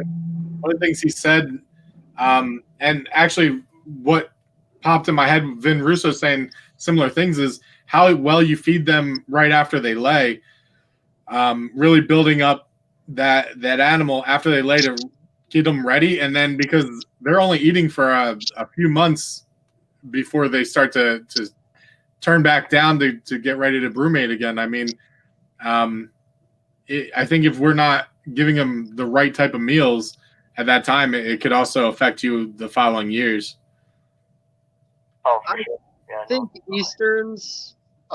think Easterns do better with more body weight, personally. I think that's why, you see these big bulky animals in Australia that are successfully bred every year. When it comes to Northerns, I still think Northerns do a little better leaner, personally. I don't think overweight or a lot of weight is really good for them. So me personally, I like to keep them leaner, but the Easterns, I do think the Easterns have to have a little extra body weight on them. Probably because they hibernate more, whereas a northern in the wild would never hibernate. The coldest it gets up there is probably like 65 or 68 degrees Fahrenheit. Yeah, they're not getting that, like he was saying, 30 to 40 degrees in the wintertime at the Easterns for a longer period of time. So like you guys said, it's a shorter window to feed them. You got to get a lot in them really fast. You're going to have to put them down for a little longer, a little colder. And, sometimes, there has been, Ron had an amazing year early on. I think he produced 28 babies out of 2 litters initially. Nice. I don't remember in detail, and Don could probably fill in the blanks on this one, whether or not he had cooled them or if he had bred them young without cooling them. Because I'm finding a lot of people are successful with the non-cooling, breeding them young, but then after that, they never really cycle again for them, it seems. That makes I would be sense. surprised if you saw an Eastern go year after year in the wild. Like the gestation process is so taxing on them, and they have just a short period of time before they got to shut down their digestive system and go into brumation. Like every other year seems to be, ideal. So maybe I'm crazy. Gestation period with Easterns again is much shorter. It's a much smaller baby.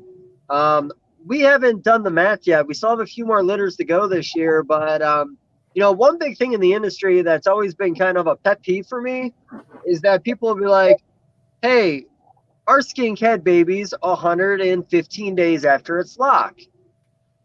That's not how this goes. The lock doesn't mean they're pregnant. You have to wait for your ovulation that a lot of times you can't catch at the species. Yep. So we did a post-ovulation shed on all of them, marked out all the dates. We're going to see about what our average is through about 30 or so litters on how long after their post-ovulation, and see if it's close enough that we can say there's a science behind it, or if they're all over the place, that might not be the key. But I don't, with the Easterns, I know it's a bit shorter than the Northerns, of course, because we breed at the same time. They have their babies, 15 to 30 days earlier than your Northerns will? Yeah, I mean, it depends on conception, how many locks you give them, whether or not they took the first time or the last time, you know what I mean? Yeah. And, the female, as we all know with skink breeding in general, when it's done, it's done. She's not going to allow you to go back in and get another lock when she already knows she's been taken care of. Yep.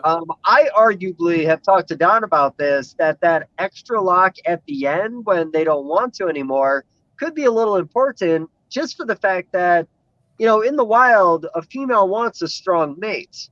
And, they're going to put up a fight. And if he can't get on top of her, well, he's not good enough. And she wouldn't want those genes in her anyways. She could produce weaker babies. So one thing that I've been kind of questioning this year, and we didn't do it enough to talk about it, but next year we will, is that extra lock after they're just not willing to lock anymore. It's a little more hands-on. There's no harm to the animal any more than the other ones, but the females can be a tad more aggressive. So you're paying a lot more attention to the female's mouth, not biting the male. So that last lock is that. But okay, Don. So by the way, skink bondage set, Dave. well, here's the thing. The crazy thing is we all learn from somebody, and one of the early breeders that talked to me about it, who's really not a mainstream breeder, he would put a baby sock over the female's head to stop her from fighting or biting the male. We all every year see some pretty crazy things that can happen, but that was something he would do. So my first year I followed in his footsteps because I thought it was necessary. I later realized it was not necessary, but for that last lock we're discussing right now, where the female is a little more aggressive towards the male, yeah, sometimes we'll put a little piece of painter's tape on the mouth, or we haven't really done the baby sock thing ever, except for the first year I ever bred these, so long time ago. But like I said, that last lock depends. It's not the worst thing, because some females can be very aggressive and don't want to be bred when they probably do. They just think there's a better male out there for them, right? Yeah, that could really be it, in all honesty. And we talked about with Manny a couple weeks ago how he made a comment that the sperm from one male very well could kill or fight off the sperm from the other male if you put two males on a female. Now, outside of the fact that knowing lineage is the only reason to really do a one-on-one breeding, unless you have two males with the exact same lineage, maybe even from the same litter, you want to breed to one female. But back in the day, I did multiple males on a female, usually two. And again, my success rate was very high back then. So clearly we don't have to worry about sperm combating inside the female. But yeah, me and Don's entire friendship is literally based around how the fuck do you breed blue tongue skinks. Every year we come in with new theories and new ideas, and I was talking to a guy the other day who's got experience breeding blue tongues, and the reality is we got, let's say, a month window with this species. It's not like it's a species we can breed year round and try different things like with ball pythons or other things. You have 1 month a year to figure that shit out. So you have 1 month a year to do your experiment, and then you got to wait 11 months to experiment again. So you can't really do 5 or 6 different things every year. You kind of just do one. So it makes it a bit difficult. Yeah, I totally agree. They're skinks are they're another one of those common, I'll put that in brackets, common pet animal that is not easy to breed. Well, I'm not saying they're difficult to breed. If somebody has a pair and every couple of years they have a litter of babies, no problem. But to have a group of skinks and consistently make a bunch, it's not very. I learned the hard way. It's not easy. It's difficult to breed, little buggers. Yeah. So here's this week's conversation, and we can all talk about this. And every once in a while, Don, I'm gonna have to ask you to stop talking so Ben and Ryan can talk. But you'll know when that happens. Pheromones. I'm going to talk and think a lot about pheromones this year because even, Cheryl was talking to Diana the other day, and it seems the industry norm is the bigger you get, your fertility rate tends to go down. And it could be pheromone related. Even talking to friends that breed corn snakes, I was talking to Jeff Sr. from JMG the other day, and he had mentioned that if a female in a rack system had ovulated and the female next to it wouldn't, when he would put the male in with that female that had not yet ovulated, he could pick up on all the smells from that other female and not bother lockering her because he doesn't realize she's in her window. Now, we get locks, so I do think there's a lot of other variables, and I think Chris talking about pushing sperm plugs out is going to be a big one for us this year. I'm probably more excited about doing that this year than anything else in our breeding schedule. But another thing we're talking about doing this year, don't worry, Ben, we're almost there. You'll know when I stop fucking talking, when this job starts flapping at you. Getting all the males out of the room. We're going to remove every male from the room. We might even split up half our males in one room and half our males in another. And it's going to cost a little money to do it, but we're talking about doing caging for our males this year. with the decked out light system. We're going to do like they do in Australia. I want to wake up in the morning, and by noon, I want the hotspot in the male's container to be in the high 90s, maybe low 100s. At that point, we plan on introducing our females into the male cage to do the breeding that way. We had even talked last year that we had some breeders that just for 4 or 5 years trying, our males would not breed. We would introduce them in the females cage, nothing would happen. We'd put them in the side bin, nothing would happen. But we had introduced a female into their own cage, and suddenly, after doing a couple laps, the males were locking successfully and weren't being over aggressive like they were in other cages. So I think we're going to do the pushing out sperm before cooling them down and after we get them out of cool down.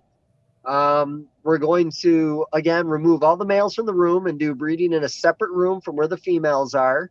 And we're going to do all our breeding in our male cages next year. But again, it's going to cost a bit of money to do it. So we got to sell a few more skinks. So we're going to go out and spend a good deal of money on new caging this year.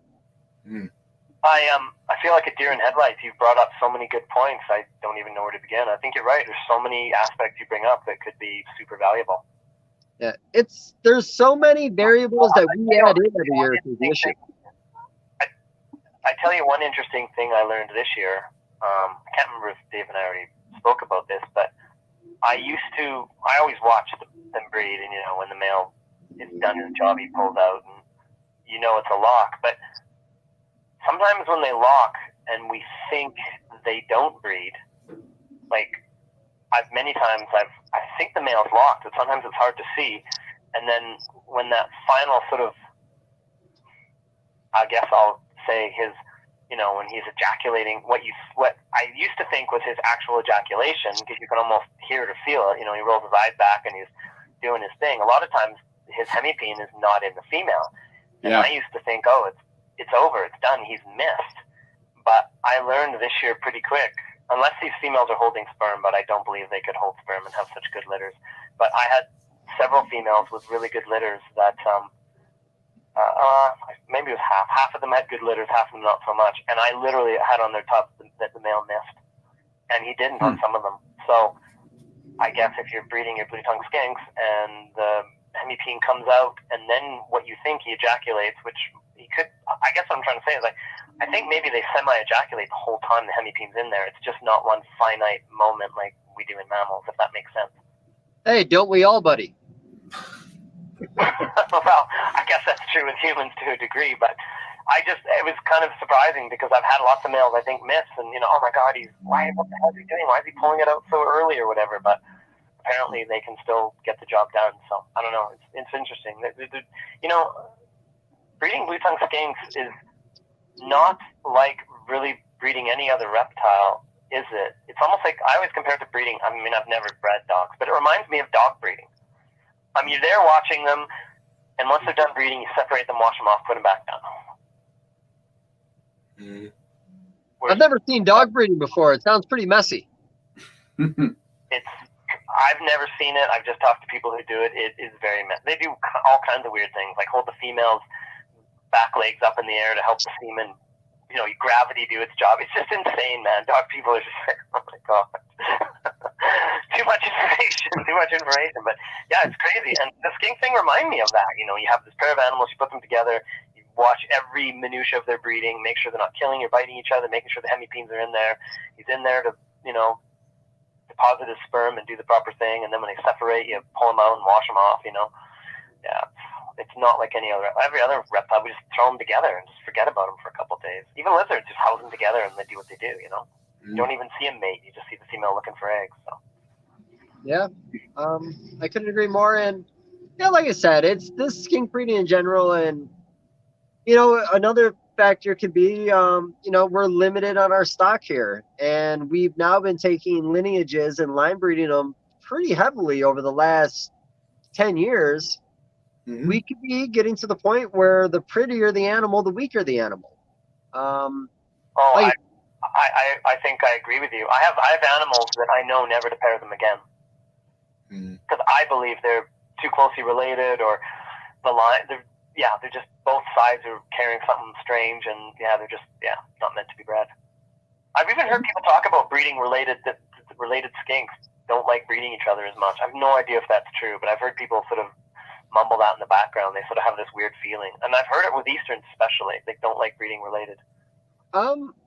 I don't know if there's any truth behind that personally, and I think even their experience with their Eastern colony is, it's not like there's a million different people to get them from, so it's a smaller, knit community. But like for example, with our red stuff, we started out with 3 red males from Jeff, and it took them a couple years to really come into their own. But everything that we've been making from that project has all started from those 3 males, and a majority of that is those initial 3 founding males have been bred back to stock they've created. So it'll be a dad back to like I don't know, cousin, or not even cousin. I don't understand how family trees work apparently, so I'm not going to be able to work this out for you guys. Closely but unrelated. But we outbreed and then breed back and try to mix it up a little bit. We're trying not to do the same thing over and over again. We're not trying not to keep them overly related. And again, during the surge and the buildup, we really went out of our way to get lineage from all the best people we could, and then try to take our own direction with it. But yeah, like I said, it wasn't hard to breed skinks, and suddenly it became hard to breed skinks. And honestly, the pheromone thing is probably the most interesting thing I've heard recently, just because the reality is we're putting more animals in a denser space, and that could be the variable. But at the same time, Ray Gerge does have a house full of animals and everything's spaced out pretty good. He again has had the best year that anybody's had in the United States. And it's funny because, like, when you look at the way he does it, he doesn't get them as cold as you're supposed to get them. And he doesn't necessarily breed them the week or the month you're supposed to breed them. And everything about what he's doing seems wrong, but again, it works for him and he's killing it. When he puts his mind to it, he can do very great things with that collection. So, but it's also older stock he's working with. Like I said, there's so many variables, man. We're going to do 1 or 2 things differently this year. We'll see what the percentage is like. If it doesn't go up, we'll do 1 or 2 things differently next year and start over again. Like it's just every year, this is what we're doing. Yeah, there's so many facets to this and things we're probably not even thinking of, and I totally agree with you. So many people doing everything's wrong and having great success, and they're tricky things. It's I know it's confusing sometimes. How many Northerns have you produced this year? I think I've done 111 this year. Good. That's good. But I might be off by a couple. I had a couple babies that I don't know if they're going to make it. So yeah, but somewhere around there. That's good. Last year I had total. This was everything though. I still have some other skinks that could be born potentially. But anyway, last year I did for all my skinks, I had Easterns, Northerns, and the Westerns. I did 100 around. I think I did 100. Yeah, it was 175. Wow, that's great. Yeah, it was a lot of skinks. It was a lot of work looking after 175 baby skinks that summer. I was like, whoa. Mm-hmm. Oh yeah. Yeah. Out of the frying pan into the fire. Yeah. A lot of water dishes, a lot of food dishes, a lot of monotony. I mean, it's really cool. It's fun, but it's just like, day in, day out. Well, not day, but you know what I mean? Like, yeah. Can't walk away from it like a ball python. No. So Don, kind of go back from your start in blue tongue skinks. If I remember right, you didn't start with buying Easterns or Northerns, or what was the first ones that you got your hands on that piqued your interest and started making you want to expand on the group? Oh, like what was the first blue tongue skinks of any kind I got? Is that what you mean? Yeah, the first of any kind you got that started the whole, I'm going to need more of these. It was Marukis. A buddy of mine did a show in Washington State, and he came back with 5 captive bred Marukis that someone in Washington State had bred. He was at some show, and so I saw he had them, and I phoned him up, and I said, I want them. He's like, okay. So I bought them, and they're awesome, but I was very naive. I sort of didn't realize they're cool. I'm not saying they're a bad skink. They're awesome, but I realized that probably wasn't really what I was wanting to get into, because I quickly learned that, oh, wait a minute, you dummy, you want to get the Australian stuff. The Indo stuff's really cool, but it's not really going to get you where you want to go or what you want to work with. So I ended up getting quite a few of them, and then I just realized, I think I'm going to sell them. I really want Northerns and Easterns. They were what I really wanted to start with. But having said that, I do love Marukis. I love IJs too. I love the high red and orange IJs. I think they're stunning skinks. Ben and Ryan, do you have anything you want to throw out there you've been waiting for, or are you guys just on the edge of your seat listening? I have a conversation that I feel like we're going to end up, discussing if we're going to cut it out or not. But I have a off the rail conversation that Don and I have had a couple times actually that I want to talk about. I don't know if we want to do it now I or don't know what that conversation is, and Don doesn't want anything to do with it, buddy. I think he does. Don, do you know what I'm talking about? Dave, do you want to have anything to do with this conversation? Here's the thing. I'm happy to have any conversation of any kind, buddy. If you want to have it, let's have it. Yeah, no, it doesn't bother me. I don't give a shit. I mean, it is what it is. This is what it doesn't bother me at all. This is what I was thinking, and I think that we all know where I'm going with this. This is what I'm thinking though, and I was saying to Rob or to Ryan a few days ago. Even the skink market is so big, bigger than what we think it is now. I think that even if like all these niche breeders are like, oh man, R&B Reptiles has this philosophy, or Dave Levinson, he thinks this or that. Do we think that 5-10% of the hobby will stop us from selling all the babies that we produce? Like, I just don't think it will. That's a very scary thing you just said, buddy. You gotta grow a set. If you want to talk about this, you gotta just fucking talk about it, buddy. All right, let's talk about hybrids. Let's talk about the reality of hybrids, of what we think. I said Ryan's probably gonna try to punch me, but Don. I'll tell you what. The main part of the reality is, if you ever want to buy a morph of blue tongue, there's no way unless you have some magic test, how are you ever going to know its purity? It's impossible. Yeah. But TT is working on that magical test. If you're like some fanatical purist, and I want to start with a different part of this subject, just say something really interesting. And there's no right or wrongs here, and people can do what they want. It's a free world, whatever they want. But people love to go online and be idiots, but that's fine. I don't think there's a more cliquey group of people than the skink world. It's just, I don't know, it's bizarre. North America, let's say the U.S. skink world. Anyway, if we look at Boas, okay, let's backtrack. Can you compare it to carpet pythons, actually? Because I feel like our carpet python comparison would probably be better. What was that, sorry? Oh, I was going to say, you were going to compare it to Boas. I think it'd be better to compare it to carpet pythons, because I think the mindset of the community is very similar to what the mindset of the community is when it comes to blue tongues. Yeah, but here's why I wanted to do the boa example, because it's to me this makes a big difference. All these skink species from Australia, they're not endangered, okay? But people freak out at the idea of hybridizing. Now, if you're lying about what you do, then yeah, that's fair enough. But if you're honest and this is what it is, that's who cares? But anyway, for some reason the skink people and just have this, I don't know, they're very sensitive to it. But here, my example is, and I'm not saying two wrongs make a right or anything, but let's look at the boa world really quickly, and let's look at Hog Island boas. So people hybridize Hog Island boas with tons of other boas, and Hog Islands are probably extinct or close to being extinct in the wild. I don't know, Vin Russo would be the guy to ask, but I know they're not plentiful. They are in captivity. There are pure lines. We all know them. I believe Sears is Sears a line of Hog Island, or am I an idiot? No, the Sears line is Sears line is a very well-known line of Hog Island.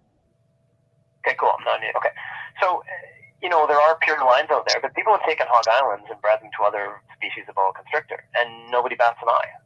Like, for the reptile trade, it's fine. Like, who cares? But to me, that is one that should be, if you're going to frown upon something in the reptile world for being hybridized, that is the number one to freak out about, because those things are endangered in the wild, potentially extinct.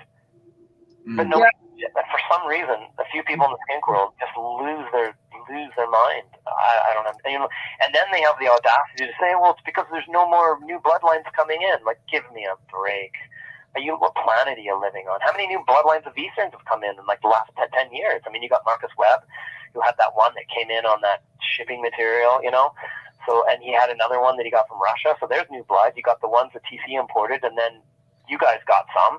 Yeah. And that's just a tiny example. There's lots of them around. It's the whole thing. There's not very many bloodlines around. It's a complete joke. There's way more unrelated Easterns that have ever come into the U.S. than Northerns, probably. When's the last time Northerns came in? I mean, just normal Northerns came in. Like new blood. You know what I'm talking about. New we blood. got a I don't couple. even know. We got a couple Northerns that came in. 3 years ago, we imported some from when I meant Germany. new blood, I meant like really new blood. New blood. You know what I'm talking, right? Like, I mean, there's way more bloodlines of Easterns been coming in the last few years from new sources, I think, than Northerns. Just because there's not very many, I guess everybody has the Northern line. So, I don't know. It's a very confusing subject, but it doesn't make any sense. And then you look, I mean, I guess my question is, where do you draw the line then? Like, why is it okay to hybridize colubrids, boas, carpet pythons? Dave, there must be other examples I'm not thinking of, and yet for some reason, too closely related to skinks, it's like sin of the world. I'm just confused. One of the things that we've talked about, on the edges of their ranges, they're going to be crossing in the wild. Well, I know, and yet you have hog islands which live on an island, and they're totally unlike any other boa, and people breed them to other boas, and it's fine. I don't understand where this hypocrisy comes from. It's insanity. Yeah. The skink world, the skink world is very pet oriented, which is great because people take good care and do lots of research on the animals. That's fantastic. But it's led to a very strange skink keeping culture. Yeah, I don't know. It's very strange. Very strange. Emphasis on culture. Yeah, well, I'm trying to be respectful to people. I'm not out here to be a jerk or name call, but it's just like, it's very weird. I don't know. Very strange. Yeah, we should have warned you, Don. Ryan's a town asshole here, so I just expect him to say that stuff. That was the most offensive thing that was said this whole episode. What?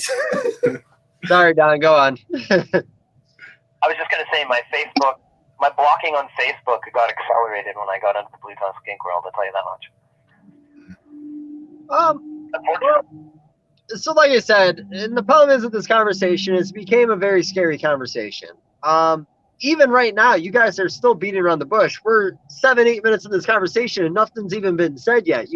I feel like you guys just put like 15 disclaimers on it to prepare the world for the words that are going to come out of your mouth.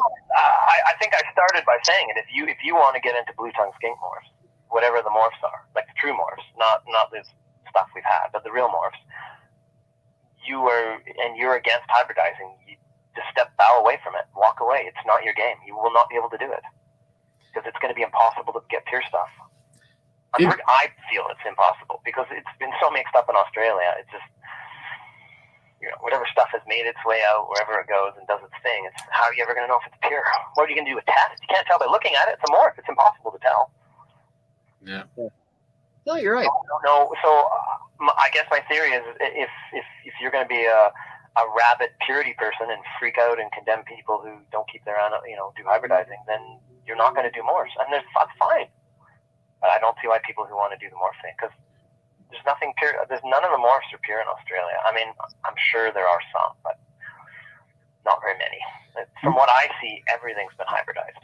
So one of where I want to go, like part of the conversation I want to go is, like, we have a melanistic female, and so I think that some of the morphs, they're just weaker animals in general. So when you have, and why they hybridize them so much in Australia is because, the males, like albino males, almost never breed.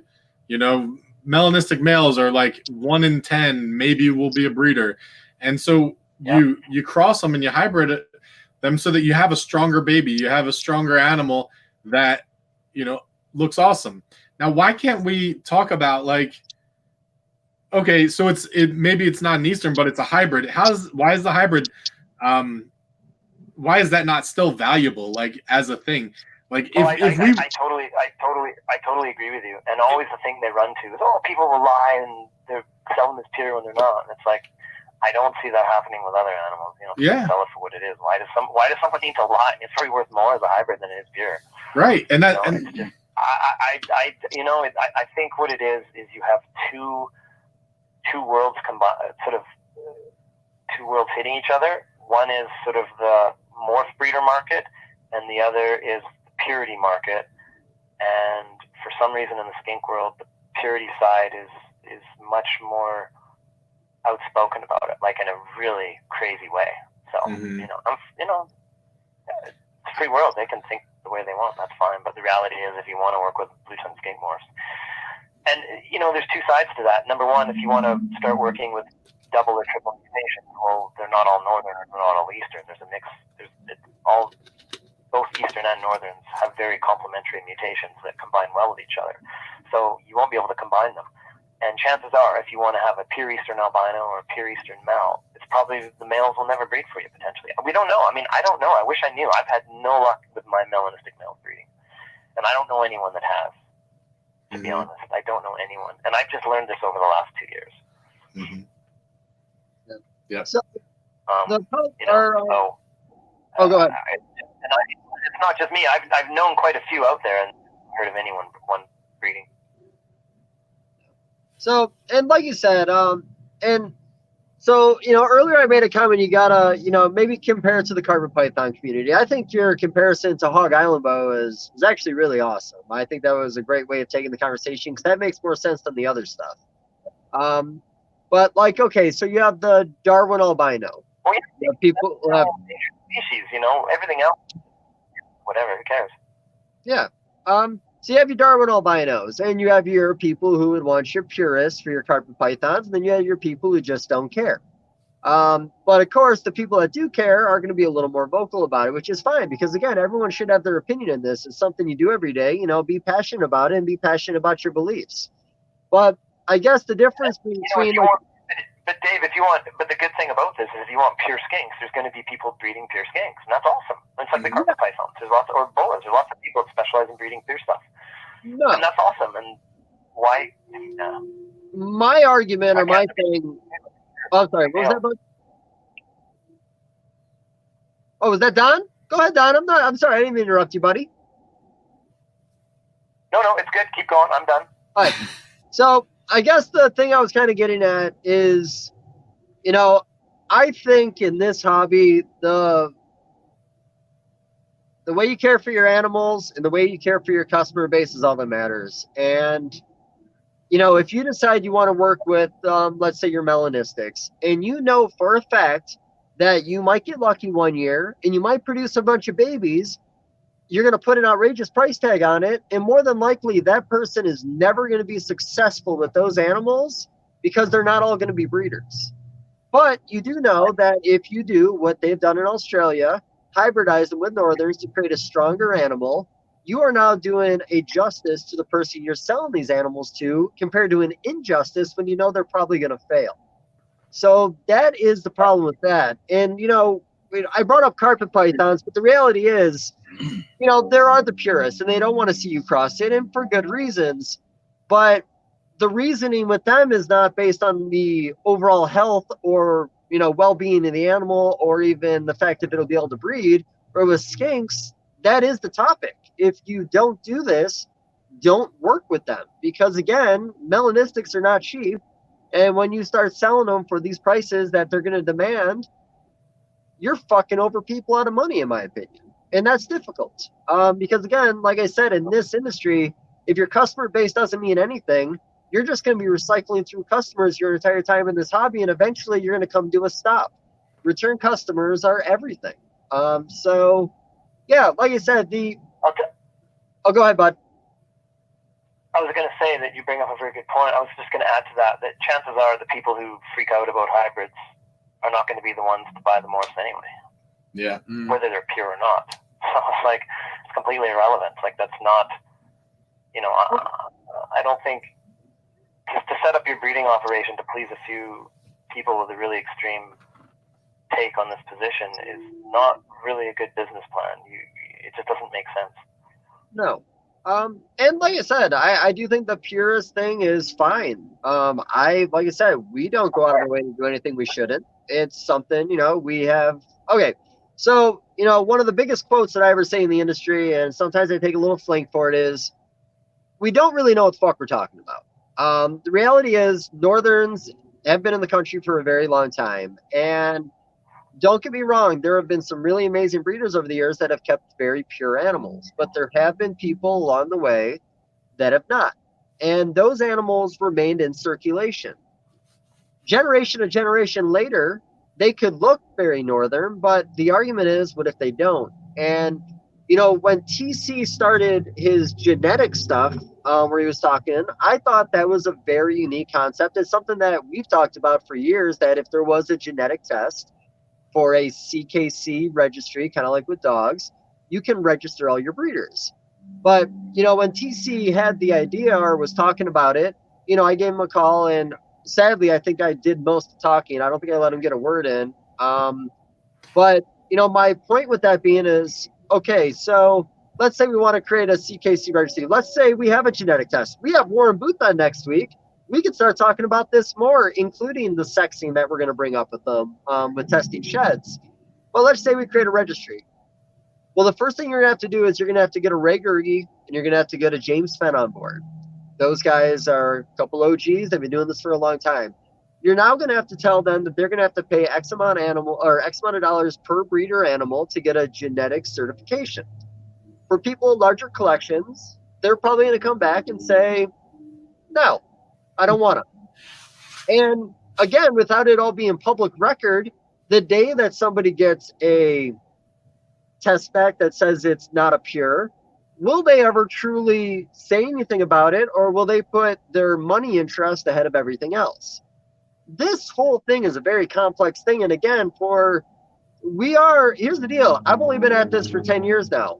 I'm a newbie compared to a lot of other people. There's a lot of people who have only been doing this for 5-6 years. The craze happened overnight.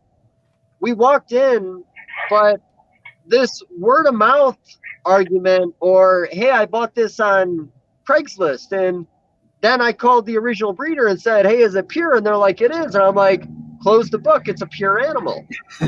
Right. It's just, there's no science behind that. Like I said, I believe in everyone believing in what they're doing. And, we have a really beautiful northern colony that we bought from a lot of established breeders, and that's what we've been doing for the last few years.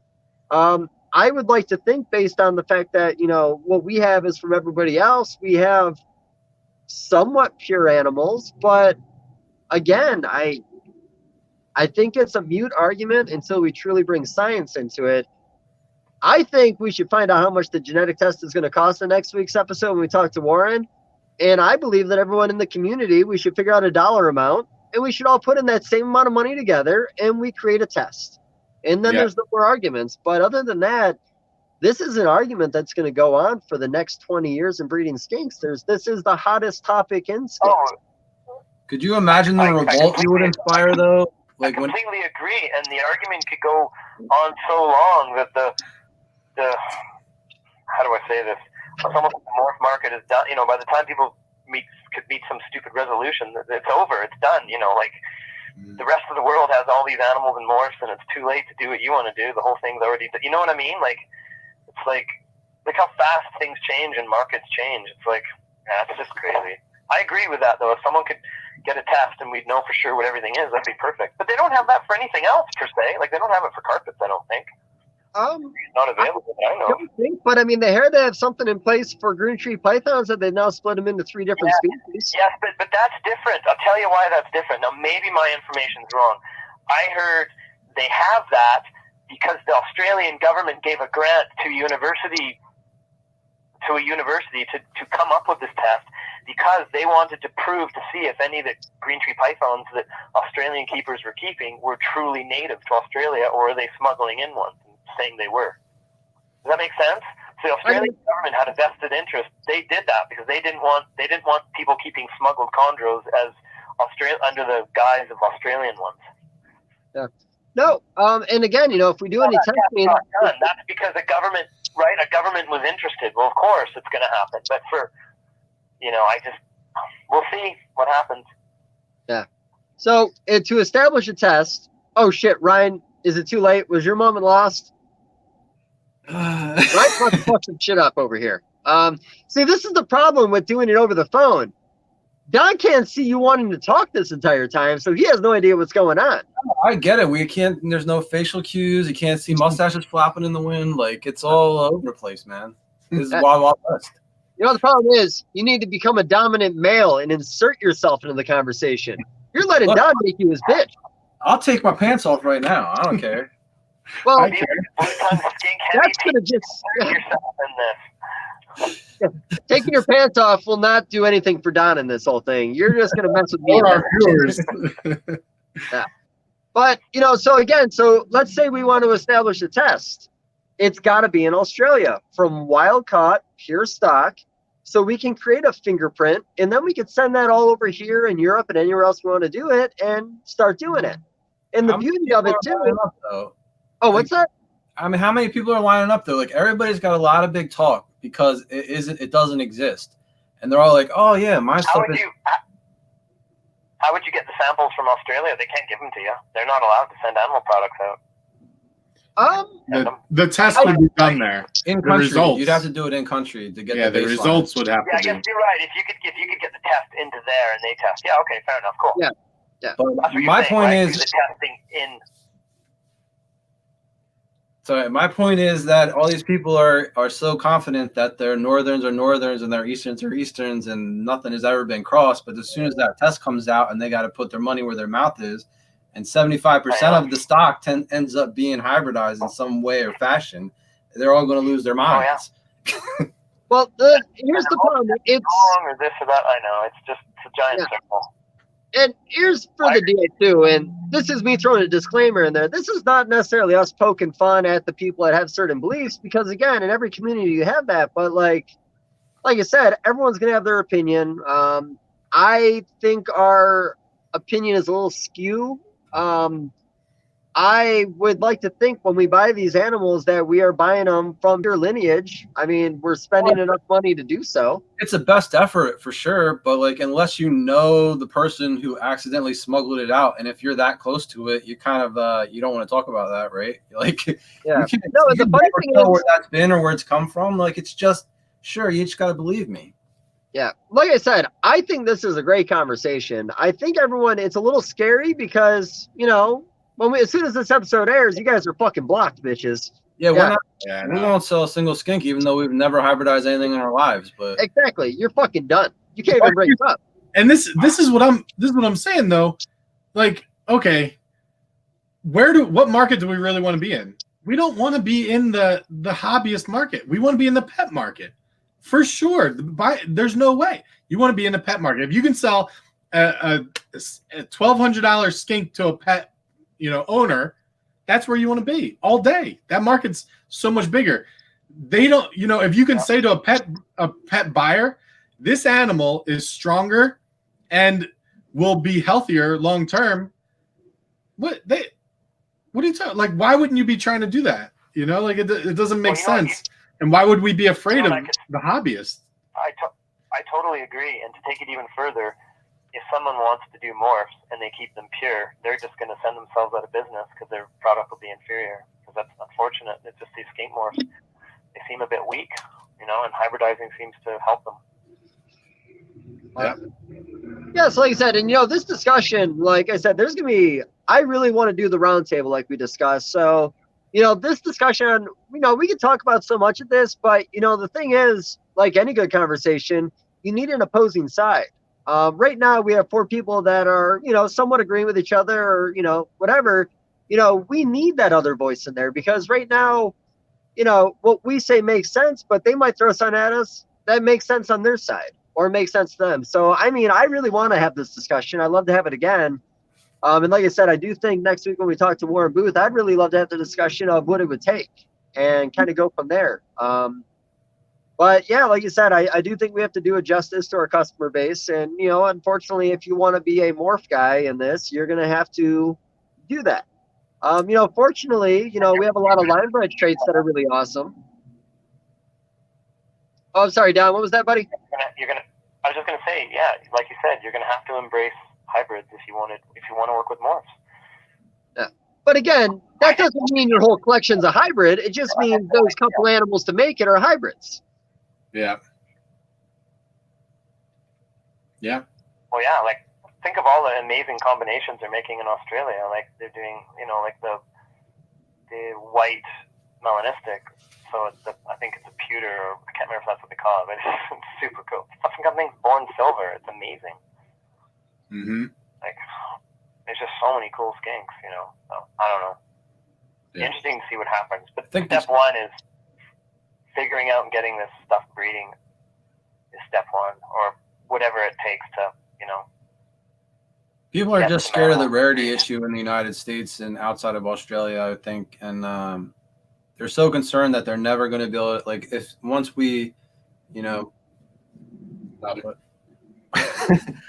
once you take hybridizing mainstream, that they're never going to be able to get a pure northern or pure eastern again, which has not held true in any other species. But yeah, I agree. Like everyone's like, I know they're really upset that, oh my God, well, as soon as they hybridize, then it'll ruin it for everyone. Well, it's like there's people still buying pure carpet pythons. In fact, some people don't want hybrids. They go out of their way to breeders who specify, been working with pure lines for 10 years or 20 years. I'm sure people do that with boas. They really want a wicked pure boa. They'll go to Vin Riso, and they know he's been working with it for so long. Or with carpet pythons, whoever, could be Nick or anyone else that's been working with whatever it is they're looking for, Yeah. Like I said, Vin's a great guy. If anybody ever asks me for a pure locality, I always say you got to go to Vin. More than likely, he's got what you need. And after talking to him last week, there's only a couple different boas he doesn't work with. But the only problem is too, like, Colombian boas, I'd say, you really can't get a pure one. Every hypomelanistic line that has ever popped up has never been a pure Colombian, except for one that Jeff Ronnie did have years ago. But I have never heard of anybody say this is a Jeff Ronnie line pure Colombian hypo ever. Like, I know he got them in, they were as pure as can be, but even when you produce a normal from that litter, that normal is still a hybrid. And if you even, so essentially there's no pure Colombians, in my opinion. Everything's had something else put in it, just because hypo has been put in just about every animal out there.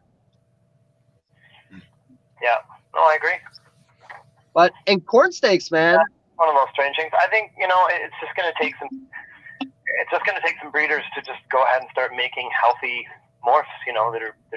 That proof that make babies that will breed. That's the key. Yeah. Because there's no point selling animals it's like the albinos. They don't breed. Like pure eastern albino males don't breed. In Australia, they don't use them. They use het males and they keep the females back. Yep. But so, Don, let's we could talk about this a little more. You guys have anything else you want to throw into that conversation, or? No, we already burned down the Here's the thing. It's not a burn down, buddy. It's a conversation. Like, these conversations are had in every community with every species that we have. Yeah. Sometimes they become hostile because the reality is, even in the carpet python community, it can get pretty aggressive when it comes to hybridizations. People talk about it. Yeah. Can't be afraid to talk about stuff. Like, that's the reality here. And think about where it gets even crazier, or not crazier, but where it gets even more contested is people who hybridize species that aren't even that closely related. Mm-hmm. So Woma python to a carpet python, Woma python to a water python, Bolin's python to a carpet python. There's lots of that done. Berm to a bull. There's been some crazy stuff over the years. That was a thing for a little while there. The Super Bowl, the Reese. The blood. The bad eaters. I think Angry Ball was a Angolan python hybrid, and then what was the blood ball called? Is that what you're talking about, Dave? Yeah. What did I say it was? I just said it. Super Bowls. I think they call them Super Bowls, maybe. Yeah, Super Bowls. Yeah. And and then what are bad eaters? Is that a retic on a berm? Yeah. Yeah. Which are really unique different animals. The hypo bad eaters are like a green phase, like a real, like, true forest green with like yellow highlights. Really unique animal. Yeah. But again, we talk about this all the time. The cool thing about this hobby is there's something for everybody. Somebody wants to come in and put a berm with a retic. Okay. Right. That's the reality of it. Everyone's going to do their own thing. Like, you just can't let other people doing their own thing affect you. We didn't even talk about jag chondros, right? Taking a jaguar carpet python and breeding it to a chondro. Those are fucking crazy. A friend of mine made some. They're so crazy looking. Oh, so Don, one of, in my opinion, the best things you've done since you've been in Skinks is line breeding your, oh my God, it's fucking gone. You know what this asshole, the Swedish line stuff. Yeah. I love the Swedish line stuff, man. All I ever do is talk about it since last year's pictures, because last year, I mean, your original stock was beautiful, but what you produced last year was absolutely stunning. Oh, yeah. I agree. So, thanks, guys. So, that, in my opinion, was a big bump. I mean, if we ever talk about Swedish stuff, I think Don Patterson's always going to come up in the United States. Because really, I don't know anybody else with the quality stock that you have. How did you do with that project this year? And do you have anything that you've been working on with that you're pretty excited about? Yeah, I had a pretty good year with them. I made quite a few, and I had a female that's never given me a litter before. She was just one of those small females that just takes a couple extra years, and she had some interesting looking babies. She's really speckled, really white speckled. She's pretty cool looking. And I also had a litter of Swedish outcross to some stuff with sunset in it. And I kept 2 babies back. Well, I kept a bunch back, but I bred them back to each other this year. So I have a Swedish outcross times a Swedish outcross. So I'm really curious what that looks like. But my pure Swedish, there looks to be some really, really cool babies. Actually, 2 females that have never given me a litter for my original Swedish stuff. I had both go this year. So one was a really neat little small one. She was a little bit on the smaller side, and she has tons of white polka dots on her and really light pumpkin orange. She's pretty cool. And then the other one's a really heavily banded one. It's really kind of that sort of dark orange, almost reddish, kind of reddy orange, and then really, really really dramatic black banding. So those babies look really cool. So yeah, I don't know. It's be interesting to see. Those things change so much, you know. Mm-hmm. They just, when they're born, they're pretty ugly. They can be really brown, but after like first shed, they look good. And I'm excited to see what it looks like. It's going to be fun. Very cool. Shame we didn't get those. I did not do that pairing last year that made those crazy orange ones. Unfortunately, she's a pretty small female, so she was not interested in going. Actually, I need to say something too, Dave. I don't know if you know this, but the interesting thing is some of my best orange. One of the best orange males I have is from my Swedish line is actually not pure Swedish. It's Swedish line female that was bred by a sunset outcross male. And it is probably the most mandarin orange or pumpkin orange skink I've ever seen. It's crazy. Very cool. So, as cool as the Swedish line is, which it is, there's even, crossing it into other lines, there's still going to be some neat stuff to be done. Well, as you know, even like with us the last few years, like we've been crossing lineages for fun, and then this year we started crossing them back, and I think we have like 2 or 3 litters we're gonna have to hold back completely because there's just so much going on. We're not really sure what we're gonna have. And the conversation we had with Manny and Dave last week or a few weeks ago, which I thought was really good, is so I have made fun of people in the hobby that have crossed 2 lineages together that produce a color and then claimed it as their own. In your opinion, when mixing things like caramels and reds and other things together, at what point, can you guys still hear me? Yeah. Sorry, helicopter. At what point of developing a color based on other people's founding colors is it acceptable to start putting your own name on it? And not like the Patterson line, but just a new clever name to describe the color that you've come up with by mixing other ones together. I'd say if you bred it, you get to do what you want, don't you think? Even if it's still same kind of thing as someone else, I guess. I don't know. That's a tough one, man. Look at the ball python world. People I don't know. Do that all the time. I don't even know how to answer that because people are still making their own names for a multi-gene animal, and really they should just go with the existing names of what it is. But that's just me. So I'm on the fence with that, and we've had conversations. I think it's great marketing when you have a name on it. I think certain projects, Pompeii in ball pythons, our campfire over here, and numerous other people, the gray matter. Like, I think sometimes these I names. agree with you. I totally agree. There's certain projects and certain breedings that are worth it, but so many of them just, I don't know. Maybe I'm just being a bad sport, but you know what I mean. So many of these people come up with all these names, and it's just like whatever. It's not that great of a snake. You know what I mean? It's just There's a time and a place, I feel like, in certain things. But with skinks, though, I think that it's new enough that, you know, I think that we should start naming some of them. Some of the lineages are like, you know, and maybe I'll bring up a topic that we don't want to talk about, but you know that there's a lot of line breeding. So sometimes you'll have a sunset, you know, to a Turner White or something, and one will come out looking classic, and I'm doing air quotes. One will come out looking classic. You can't call that animal a sunset or a you know, a Turner White, because it's not, because it doesn't show those traits, because they're visual traits. The name is based on the visual trait in that animal. It's not like it's like it's carrying that gene, and then it's, you know. But I think that if we name them, then you can kind of follow the lines better, in my opinion, and it'll be easier to market, like what Dave was saying, and what, you know, Manny and Dave were saying last couple weeks ago. I think it's a good idea to do it, to market it, but sometimes it's tough to say what is what unless it's actually showing it. I totally agree. You could pick and choose which ones represent that line to name, but the others that look normal, what do? Just call them siblings? You know, like sunset sibling, I guess, or super duper sibling, or whatever you're gonna call it. You know, I don't know. Yeah, I think lineage are just saying, I don't know, outcross, lineage. Like I said, there's a lot of this thing. It's such a struggling thing because, again, you know, we go by the founding colors. We have your red line stuff that Fenn and Jeff Green did. And then you have like your sunrise stuff, which is your yellow base. And you got your sunset stuff, which can be a little on the orange side. You have your dark lineage stuff from Stacy, Rebecca, that just kind of gets called dark stock. Then you have your Turner Whites. Yeah. That's kind of the gene pool. And then, of course, you know, you got your Swedish line stuff, which is a really beautiful orange. But, you know, there's 4 or 5 or 6 different ways to make an orange animal in skinks.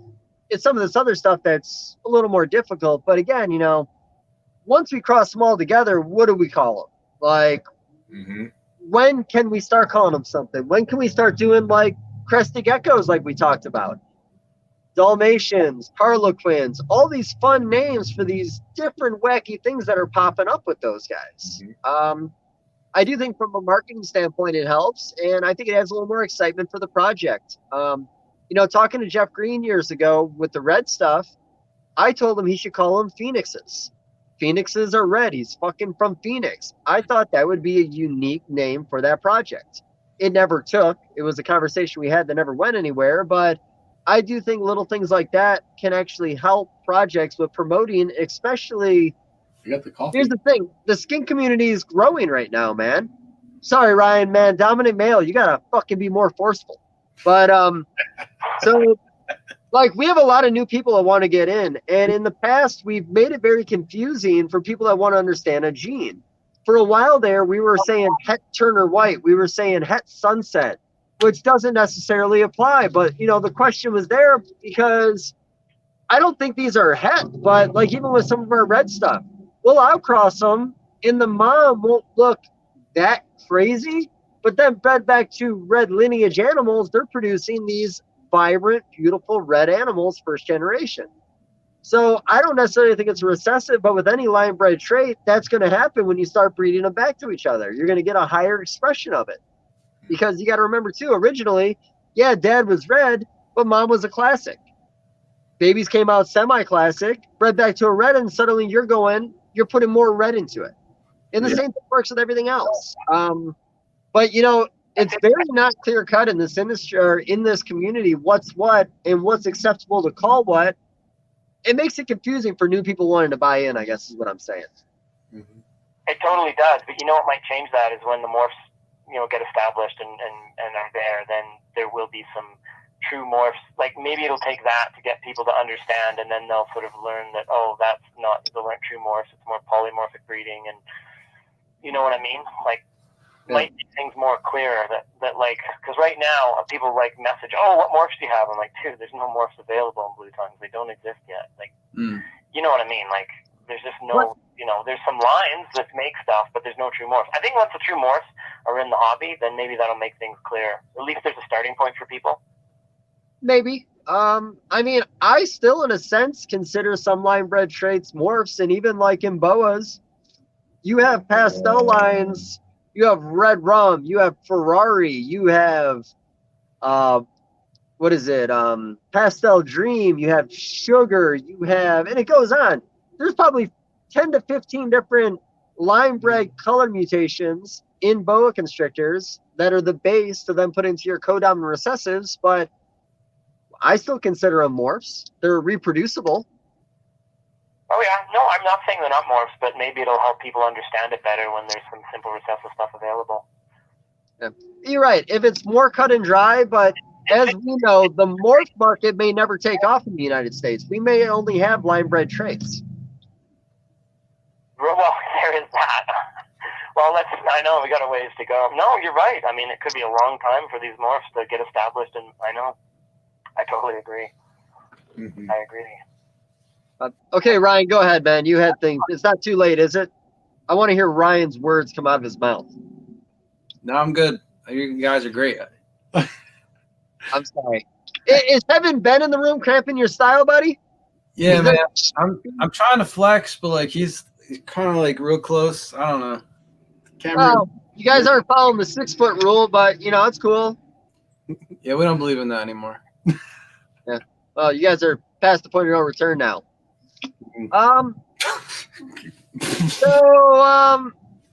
John, what else is worth dabbling on in skinks? I mean, I feel like we covered some really awesome stuff, which, makes me happy because, we talk skinks a little bit in every episode. I really enjoyed these conversations because honestly, these were new conversations. Yeah. Yeah, no, I think we got quite a bit covered. I think we put a good dent in it to give some people some stuff to think about. Yeah. I was excited about this with Don because I know that he and I have had these conversations in the past, and I never hear like actually people talking openly about it in the U.S. at least. It's a very open-minded conversation. I've talked to a few people down there that think, that have the same thought. I think some of them are a little nervous of the skink community, and I go, why? And they go, I don't really know why. I'm not going to say any bad words, but it's just like a bunch of people that don't really do much anyway. It's just like, I don't know. It's very strange. It's a weird thing, but the market and demand will shape it, or the demand will shape it. It is pretty wild that if there's a demand in the market for hybridized morphs, and people are honest with what they have, and not being idiots and lying about what they're making, then I think it'll work. I think it'll work great. Work itself out. Yeah, jump in there. I agree. At this point, timing is everything. You understand? Guys, I hate to be rude, but I actually have to go.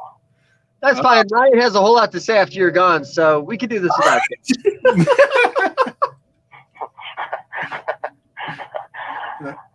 There's a bunch of stuff outside I got to bring in that I have over here today that I got to bring. I brought some stuff over here to get some sunlight today, so I got to go bring it in because it's getting. No, you're okay, bud. Well, I won't say the episode's over yet, but I will say we're losing Don. I'm sorry, guys. It's been a blast.